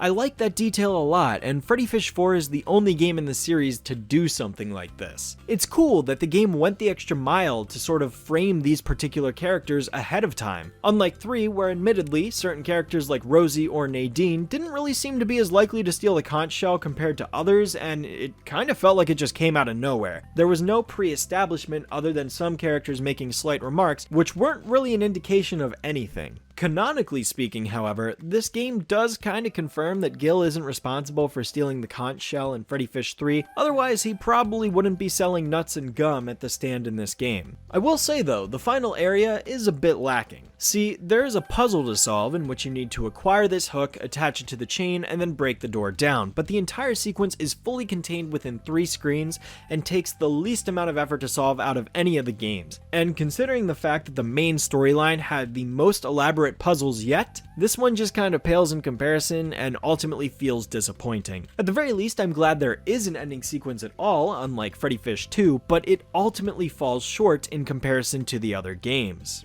Now, as far as music goes, Freddi Fish 4's OST actually stands out to me quite a bit, surprisingly enough. If anything, it's one of the best highlights of the game because I find myself constantly humming several of the tunes from this one, such as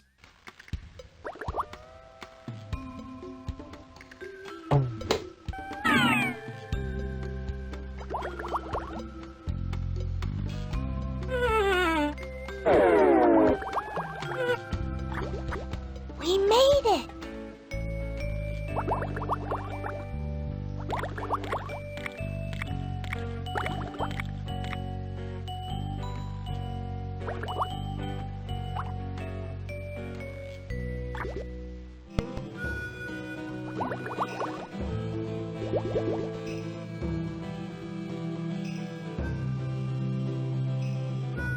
This should be useful. How did you do that? That's my special secret.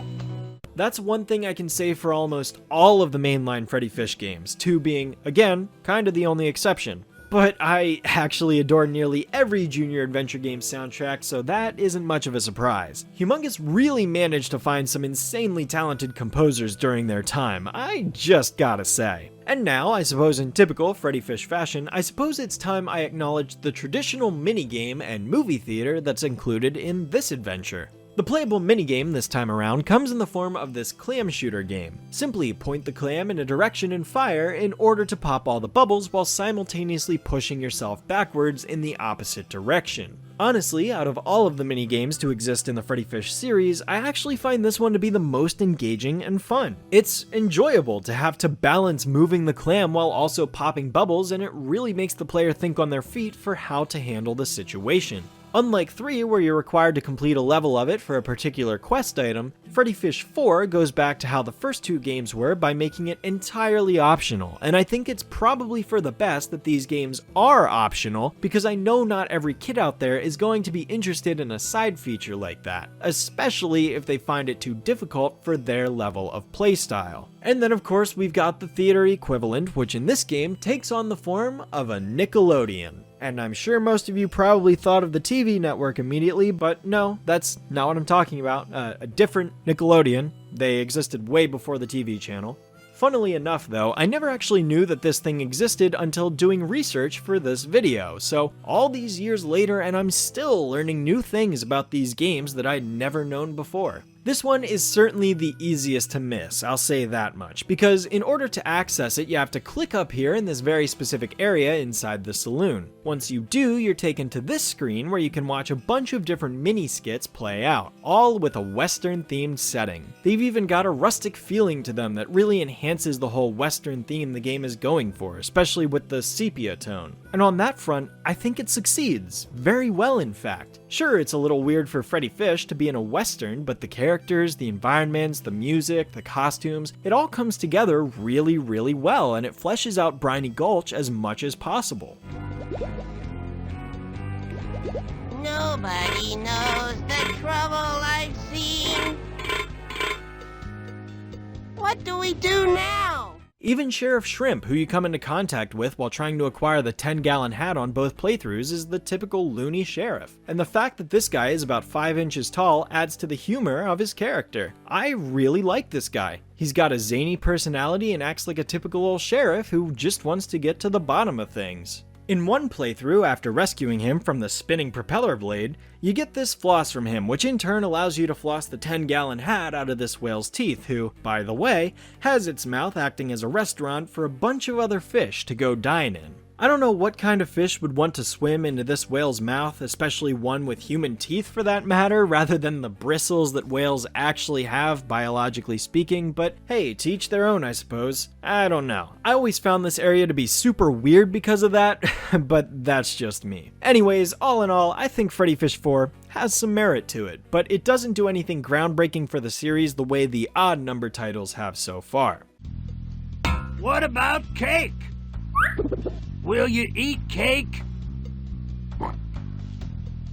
Here, try it. But it's chocolate.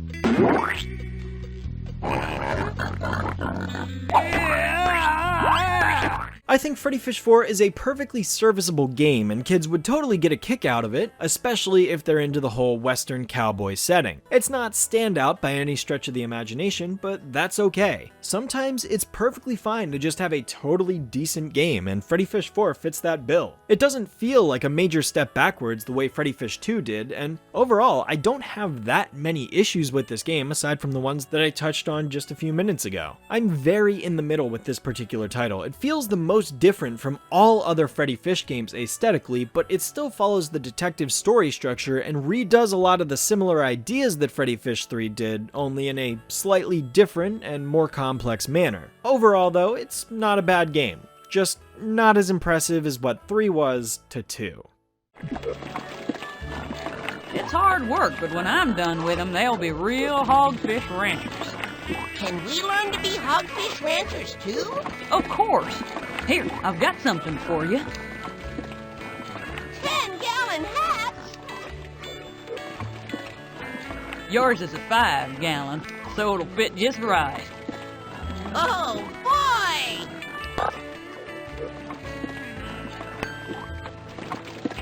Now, come on, you two. I'll show you how to tie a lasso.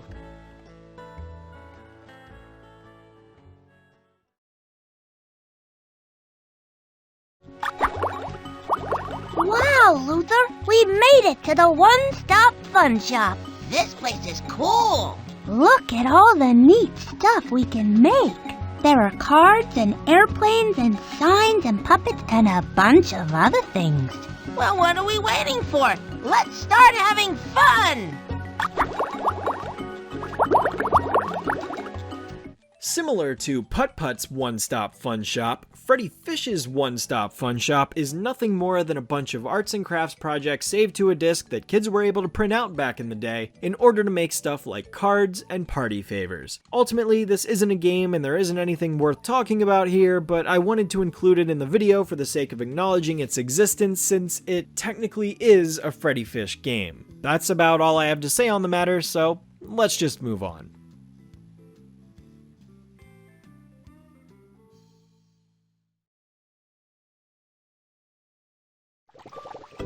Here we are. Let's tell Grandma Grouper where we're going today.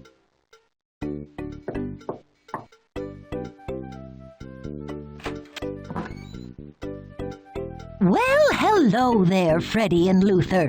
Hi, Grandma. Hi, Grandma Grouper. I'm afraid we don't have much time to visit with you today. We're on our way to Coral Cove Park. You have fun. And be safe. Thanks, Grandma. Goodbye. Wait for me, Freddi!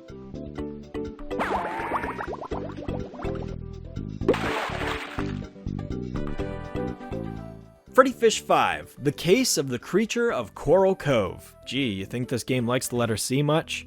Rounding things off with the very last Freddi Fish game in the series, and the very last Humongous Entertainment game ever produced before the infamous layoffs done by Infogrames right around the time this game released, Freddi Fish 5 sees Freddi and Luthor venturing off to visit Coral Cove Park, a recent tourist attraction owned and operated by a local citizen named Marty Sardini, which was built with the intent of bringing in a bunch of new fish into the area so that Marty here could get rich quick. Anyways, Freddi Fish 5 is probably the most interesting game in the entire series to me. Not because it necessarily revolutionizes the entire Freddi Fish formula, it certainly doesn't break entirely new ground for the franchise compared to earlier games in the series, but it does take risks in several areas that I can't help but marvel at. The storyline is about as simple as I just described though. It begins with Freddi and Luthor dropping by Grandma Grouper's house, who's apparently moved since the events of Freddi Fish 1, as they announce that they're off to check out the newly opened Coral Cove Park. However, after swimming up to the town, they notice that a particular fish is leading a rally at the moment as he explains the situation to the crowd and the player. Marty here has turned Coral Cove into a tourist attraction, but in doing so has caused a sea monster to terrorize the nearby area and prevent anybody from entering the park. Marty and the other residents of Coral Cove see this monster as a threat to their safety and decide to band together in order to chase the monster out so that everybody else can enjoy the attraction as it was intended. And unlike previous games where we're trying to gather items to find the whereabouts of something or catch the bad guy, this time there doesn't appear to be a prominent villain figure. At first, anyways. In fact, unlike all previous titles, Freddi Fish 5 does break the formula in a decent number of ways because, for starters, we aren't given a list of the items we need to collect in order to access the final area. No pipes, no bottles, no outfit items. There's actually minimal guidance in this game compared to previous titles that would usually be as direct as possible in telling the player what items they need to acquire in order to beat the game. Freddi Fish 2 would say, collect these trap pieces to catch the ghost. Freddi Fish 4 had the player collect these clothing items to catch the Rustlers. Freddi Fish 5 does no such thing. On the contrary, this time around, Freddi and Luthor are kinda just free to figure things out for themselves from the get-go without a checklist of any kind, and I think it works pretty well as an attempt to differentiate itself from the franchise. I really like this idea. It's a lot more in the vein of a game like Spy Fox, where it's got more of a continuous story focus rather than a bunch of mini objectives that all contribute to a major goal. Not that previous Freddi titles didn't have a story, of course, but this game feels a lot more like one continuous progression through the chain of events rather than 3 mini plot lines, i.e. puzzle chains, that kind of segment the game. With Freddi Fish 5, you ultimately need to determine the address of where the Coral Cove sea monster lives, but in order to do that, you need to acquire a trading card which you can give to the taffy shop owner to look up in her computer because she wrote her computer password on the back of it and forgot about it when she traded it away. Before you do that, you need to find a different trading card that you can trade for somewhere in the map, and before you can get the card that you find, you need to find a replacement roof for the fish that are living under it and using it as a ceiling to their home. So you need to find the traffic cone after you gain access to the ship in Coral Cove Park. The fact that a traffic cone is used is all may seem random at first, but there is actually kind of a mini hint located towards the beginning of the game that kind of implies what you're supposed to do. But even then, you don't know you need the sea monster's address until you access this cave inside the park, which is blocked by some fish performing some drills. So you need to get the book used to change their orientation from the drill sergeant who lost her medal, but you can't get that without the magnet, which you need to obtain by helping Nick get the sign off from on top of his neck, which you can fix by acquiring the wrench after giving the ship in a bottle maker a glass jug, which you trade the jug player for after you fix his broken one he left in Coral Cove Park, which you can fix by acquiring the glue from Gillian Barker,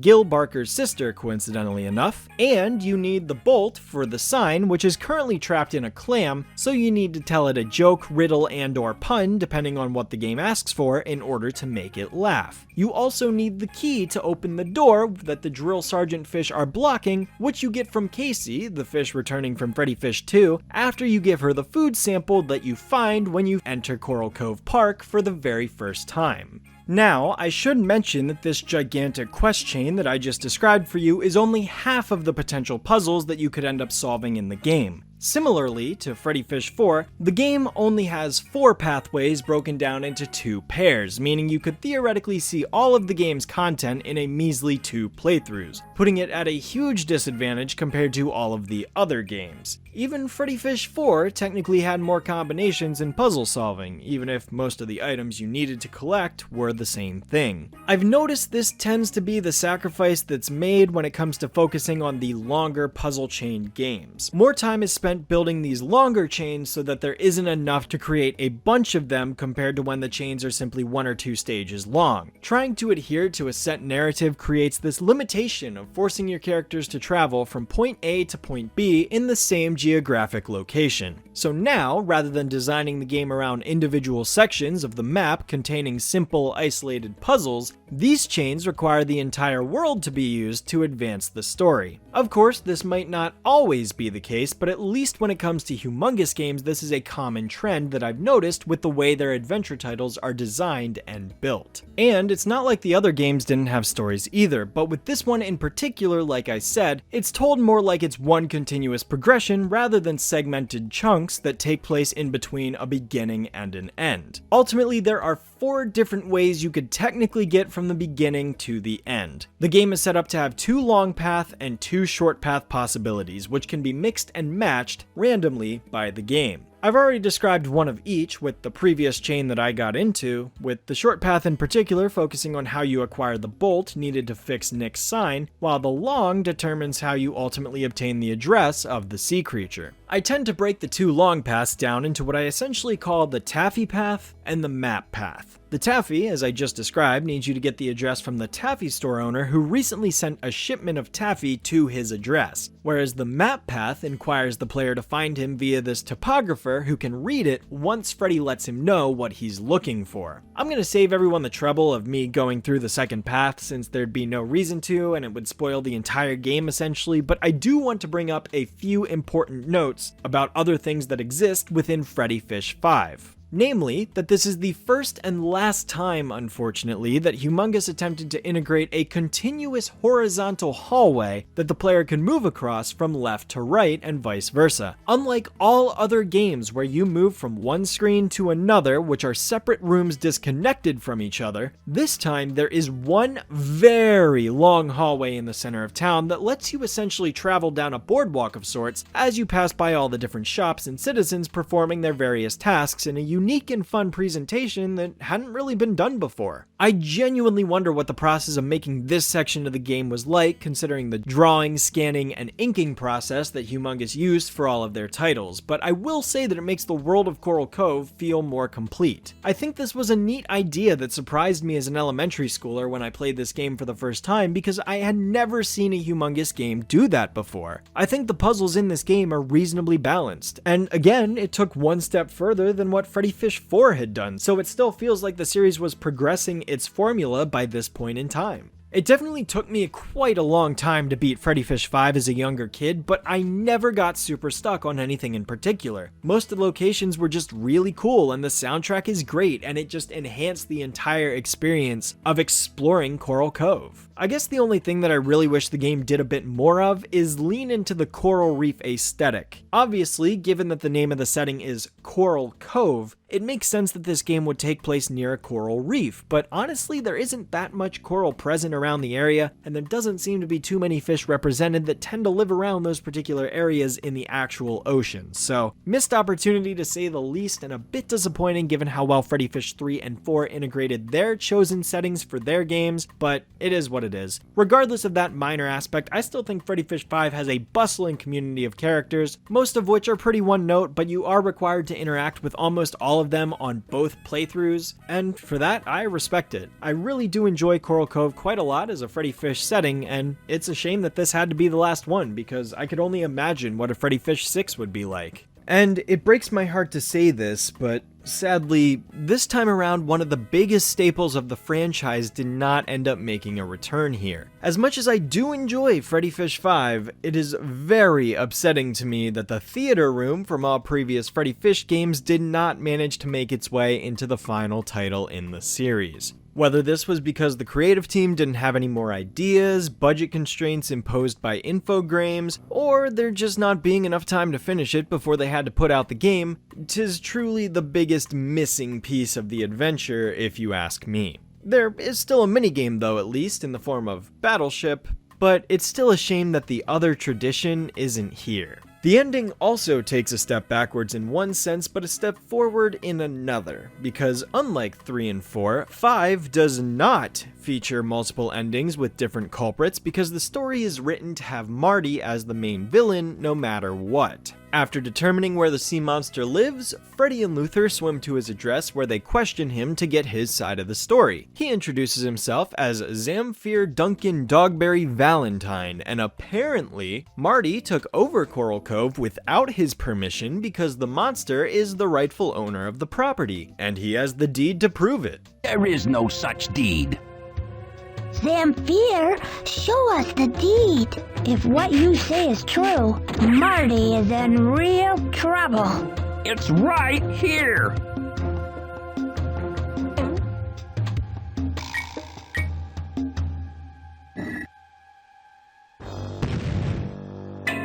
It was right here. The deed has been stolen. The deed is gone, and so is Marty. Or so he thought. Thus, Freddi and Luthor swim off to Marty's house, which somehow Freddi just knows where he lives without any rhyme or reason given throughout the entire game as to why she would know this, but whatever, details, details. The ending, therefore, is akin to that of Freddi Fish 1, given how there is a final area that has more complicated puzzles to solve around Marty's house, rather than a simple gem swap or putting a hook on some bars, and I'd say it's easily the best final area in the series. It feels like one great final challenge before beating the game, and the whole atmosphere completely changes when you get to his house. Most of the game up until this moment had a rather bright and upbeat tone, but it's contrasted by Marty's darker, imposing home, almost as if it were an entirely separate world. I mean, the dude has a pet shark, which is weird considering that sharks were sentient in all of the other games, so I'm not sure how that works unless... Here, Dogfish, get your rubber ducky. He loves it. Now we can get past him. If you say so.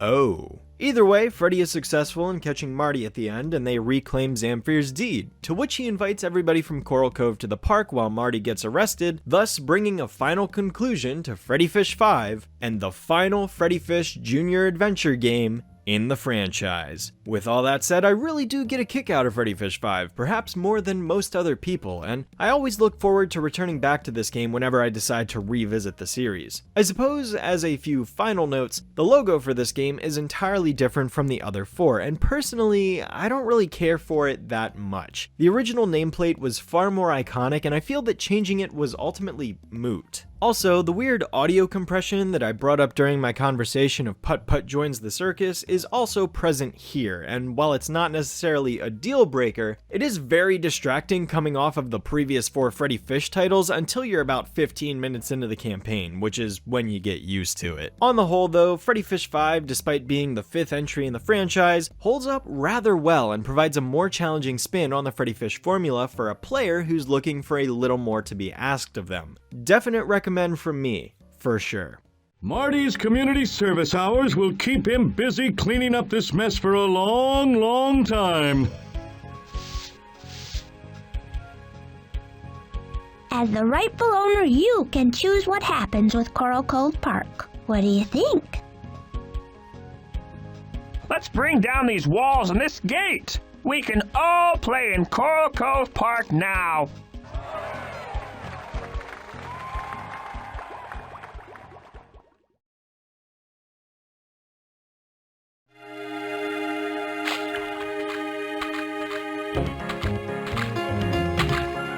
Thanks for getting the flowers, Sam. Sure thing, Freddi. They're wonderful. Gotta go, Sam. Bye, Freddi. Whoa!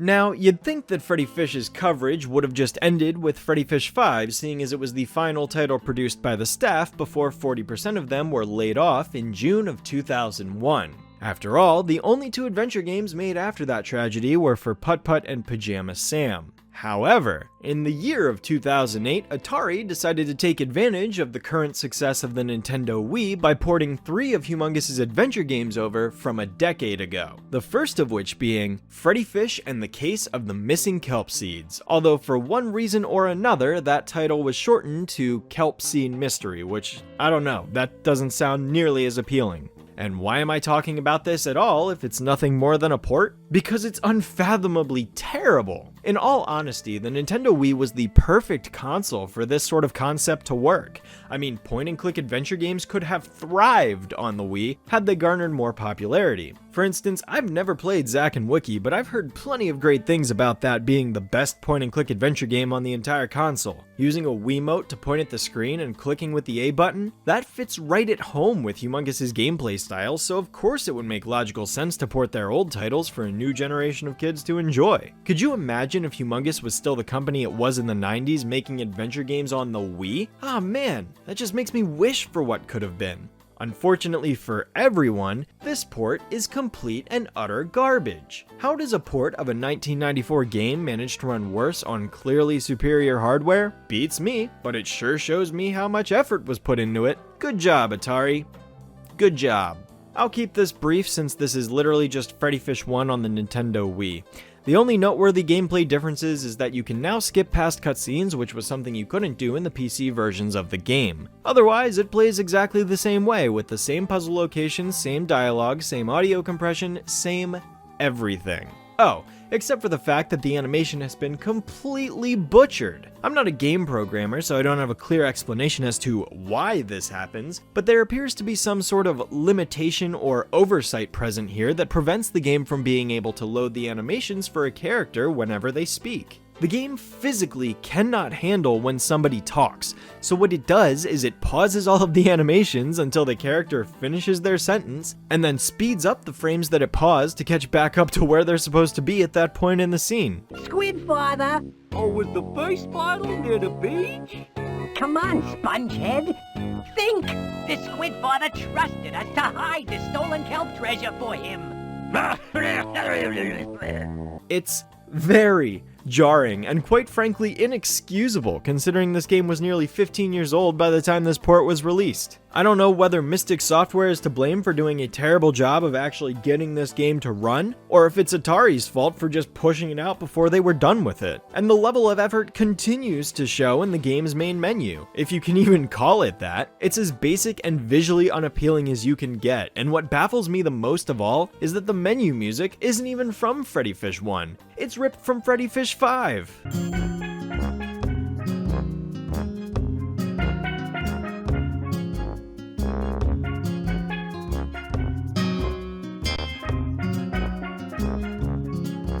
I'm sure somebody unfamiliar with the series wouldn't notice something like this, aside from the fact that Freddi Fish 5's audio quality is clearly not as compressed as Freddi Fish 1's, but as a diehard follower, this just sticks out like a sore thumb. Then again, the whole port may as well be a sore thumb. As novel as the idea of playing Humongous Entertainment games on the Wii might be, never in a million years would I suggest anybody get this port. If you want to play the definitive Freddi Fish 1 experience, then at the very least, get the version on Steam, because that's the tried and true PC re-release from 1997. Ironically enough, this port ended up facing major legal repercussions, which forced Mystic Software and Atari to destroy any and all copies of the game. I think this is kind of deserved given how little effort they put into it. I go into this whole situation a little bit more in my main video on Humongous's company history for those that are interested. But that's all I really have to say about this port, so I guess we can move on to the next topic.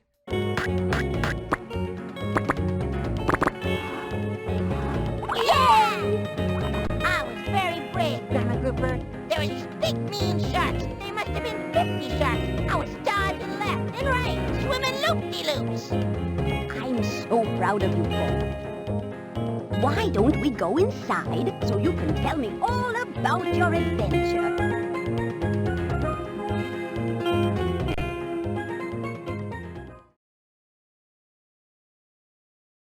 Let's learn our ABCs together.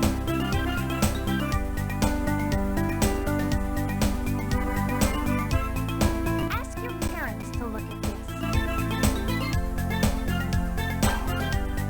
Let's learn our ABCs together. And unfortunately, the insultingly terrible Freddi Fish games don't stop there, because following the whole Mystic Software port fiasco in 2008, Atari thought it would be wise to give a junior adventure one more shot and pushed out a Nintendo DS game starring Freddi Fish as a means to an end of some sort? I'm not entirely sure. This title ended up being the last ever Freddi Fish game, as well as the last ever Humongous game based on a junior adventure property at all. Like, period. There's been nothing new since Freddi Fish ABC's Under the Sea on the Nintendo DS from 2010. How sad is that?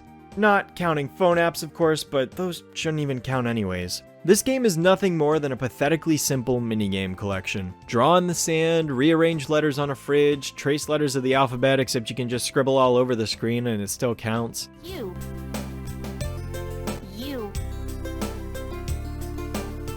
Let's trace another one.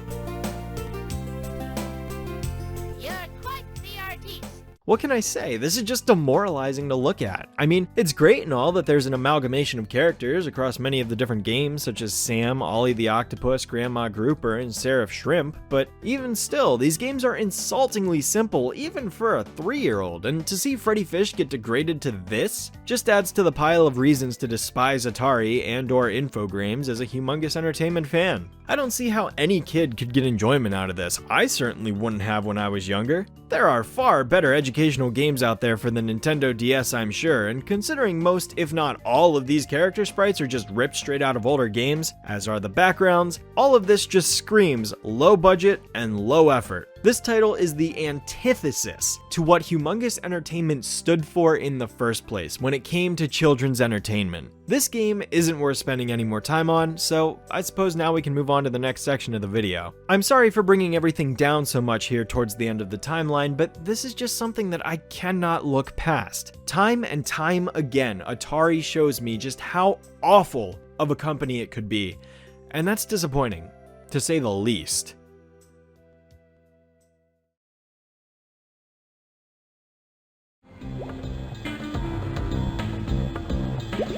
I'm Freddi Fish. And I'm our friend Luthor. We're on a new adventure. We're ready when you are. And now that all of the Freddi Fish games have been discussed and gone over, I'd like to do the same thing I did with Putt Putt for Freddi, in which I dive into some of the hidden Easter eggs and behind-the-scenes secrets that had managed to embed themselves in many of the Junior Adventure games. Unfortunately, however, the further along we go in the Freddi Fish timeline, the less there is to talk about, so it's going to be very front-loaded with Freddi Fish 1 and 2 content before trickling down to 3, 4, and 5. That said, let's just get right into it. So, Freddi Fish 1. And starring Sam Miller. You can eat it or wear it. Has a plethora of behind-the-scenes material worth talking about considering the production cycle that this game ended up going through. Probably the most fascinating out of any Humongous game, seeing as the team was originally developing this as an MS-DOS title before switching over to the hand-drawn scanned images that the final product ended up employing. One of the original developers of the game shared this video demo of the original Freddi Fish title for what I believe to be the E3 conference of that year, although this was not playable in any way, shape, or form. It's purely just a video file showing off footage of the game, with different settings and locations being shown that many players of the real release would instantly recognize. Grandma Grouper's house, Eddie the Eel's caves, King Crab's throne room, etc., etc.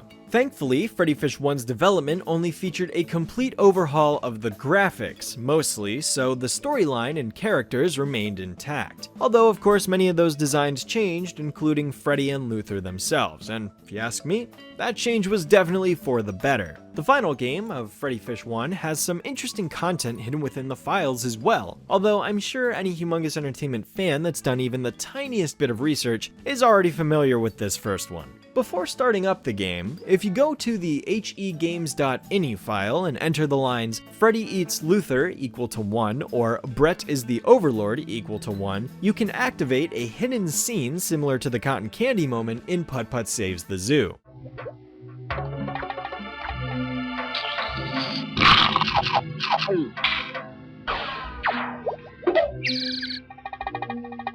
What you thinking about, Freddi? Oh, nothing, Luthor.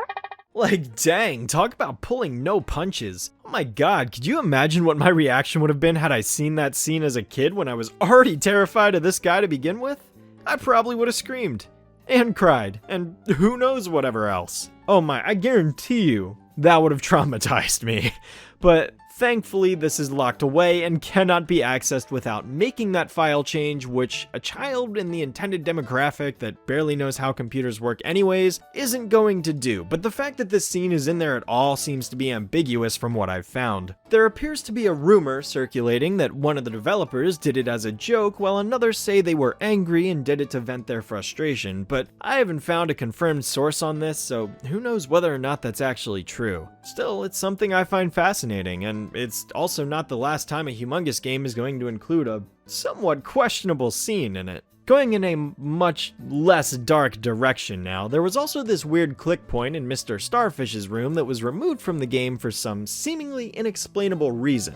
And the same is also true for this sword handle featured in the sunken ship. You can actually still see a slight remnant of it in the final game if you look hard enough to where it was placed on the map. But of course, the average player that doesn't know this exists would probably never notice something like this given how minuscule it is unless they know to look for it. Funnily enough, that graphic actually shows up on the load screen though, so it was probably a last-minute removal, although I have no idea why. There was also 2 click point animations that were removed from the sword in the sunken ship, and again, I can't really seem to find a reason why these would have been eliminated from the game, but hey, if anyone out there knows, by all means, feel free to share. It's also worth noting that Freddi Fish 1 had 3 main versions released. The 1994 version with a more retro HE logo, a 1998 version which received a few minor updates such as the mouse cursor icon graphics adapting from the longer styled pointer the original version had, to the shorter, stouter, contemporary version present across all of the other Humongous Entertainment games around that point in time. As with Putt-Putt, most of this information is available on the Cutting Room Floor's website, so by no means am I trying to take credit for discovering these things. I just wanted to give that website a shout out again because it's where a lot of this cut content is currently hosted, and there's some pretty interesting things to find over there. People have discovered hidden concept art, music tracks, click points, and voiceover lines that never made it into the final game. It's crazy.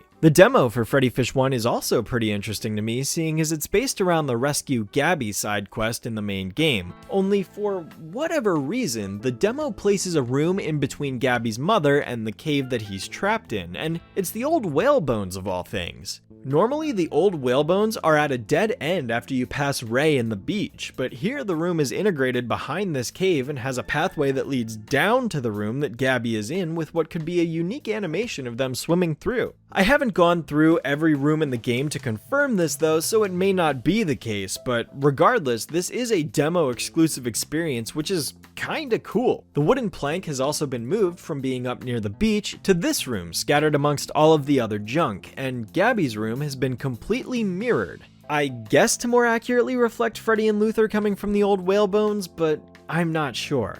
The demo then concludes once you free Gabby. Freddi Fish 2 continues the trend of cut content with a bunch of different files hidden within that game's code as well. Amongst these contains some rough drafts of the trap items being set up, and a storyboard sequence of Mr. Triplefin smoking a pipe directly into Freddi and Luthor's face, which they of course don't take kindly to. Nice to see that was changed for the final game. I don't really see how that would be very fitting. There's also various pencil sketches detailing cutscenes and ideas, and a hidden option in the game to turn the chalkboard into a security camera, mimicking the main schoolroom that you're in to create a looping portal kind of effect. I'm sure there's a technical name for it. Freddi Fish 2 also has some unused dialogue, a song for the pulley seller that never made it into the final game, the works. And just like Freddi Fish 1, the demo of The Case of the Haunted Schoolhouse features a brand new room arrangement, with this pathway where Tucker Turtle gets his head stuck in the pipe, introducing the main puzzle to solve. The next room completely glosses over the sunken Greek architecture room where the trident is hidden and goes straight to the fisherman with the worm doodle, where you get to test out the 3 different devices and try to acquire the salty sea snack. This doesn't get used at all in the demo as an item, but it is a nifty little activity that makes things more fun. From there, you can head into the submarine, which normally is on the complete other side of the map, and grab the oil to free Tucker from the pipe. I mean, it makes sense, you kinda need to move the submarine's location in order for the player to solve the puzzle, but I still find it fascinating regardless. It certainly beats out Freddi Fish 3's demo, which is easily the worst out of any Humongous game ever made, if you ask me. Yes, even worse than Putt Putt Joins the Circus. You wanna know what Freddi Fish 3's demo consists of? The first 2 screens of the game, with no changes and no puzzle solving whatsoever, aside from pulling the plug, which I wouldn't even count that. It's lukewarm at best and completely undersells the quality of the full product if you ask me. Not sure why it couldn't have been something like grabbing the twisty tumble tube's golden pipe, but that's just me. I suppose the other, most worthwhile cut content was the ability to check the thief's bag in the game, seeing as the cutscene activates as soon as you acquire it towards the end, so you can never actually click on it in your inventory. It also appears that there is a 4 golden pipes graphic that exists within the game, so perhaps there were originally going to be 4 pipes needed to beat the game? Freddi Fish 4 and 5 on the other hand, well, there isn't much to say about these games because not much exists on them. The demo for the Hogfish Rustlers of Briny Gulch merely contains the broken cartwheel puzzle where you need to buy a nut from Gil Barker, except you're already given the purple sea urchins needed to purchase said nut and you can't go to the background where the sheriff's shrimp is tied up to a propeller wheel. As I mentioned in its section, Freddi Fish 4 was the last Freddi Fish game I obtained as a kid, so I had no idea that that was what Sheriff Shrimp was supposed to be for years of my life. I always thought it looked weird, but I never knew it was supposed to be a shrimp tied to a boat propeller. I really genuinely could not figure it out as a kid. And as for Freddi Fish 5's demo, well, it's similar to Freddi Fish 3's in the sense that it's the opening sequence of the game, but it actually takes you all the way up to you giving the permission slip to the police officer who's granting you access to Coral Cove Park. By far the most expansive demo, but a little too long if you ask me. Nothing special here though, it's just the intro sequence as most of the later Humongous demos ultimately amounted to. It's a shame though, I love seeing how different the early Humongous Entertainment game demos could be from the final versions, and I wish that trend continued all the way through the company's releases. But alas, it seems as time went on the demos became more and more of an afterthought. There isn't much cut content that's known to exist for Freddi Fish 4 or 5 either, which is why I really haven't brought anything up, so unfortunately there aren't any exciting hidden scenes or removed click points that I get to share with you all. Oh well, the fact that we even know any of this information at all is good enough for me, and if there are people out there willing to go mining and see if they can find anything on these games, by all means, go right ahead. I hope that insight into some fun facts about the Freddi Fish games was exciting for you, but I think it's time to move on. Thanks for joining us in our Tropical Paradise demo. If you buy the real game, we'll have lots more fun. Luthor, control yourself. Bye.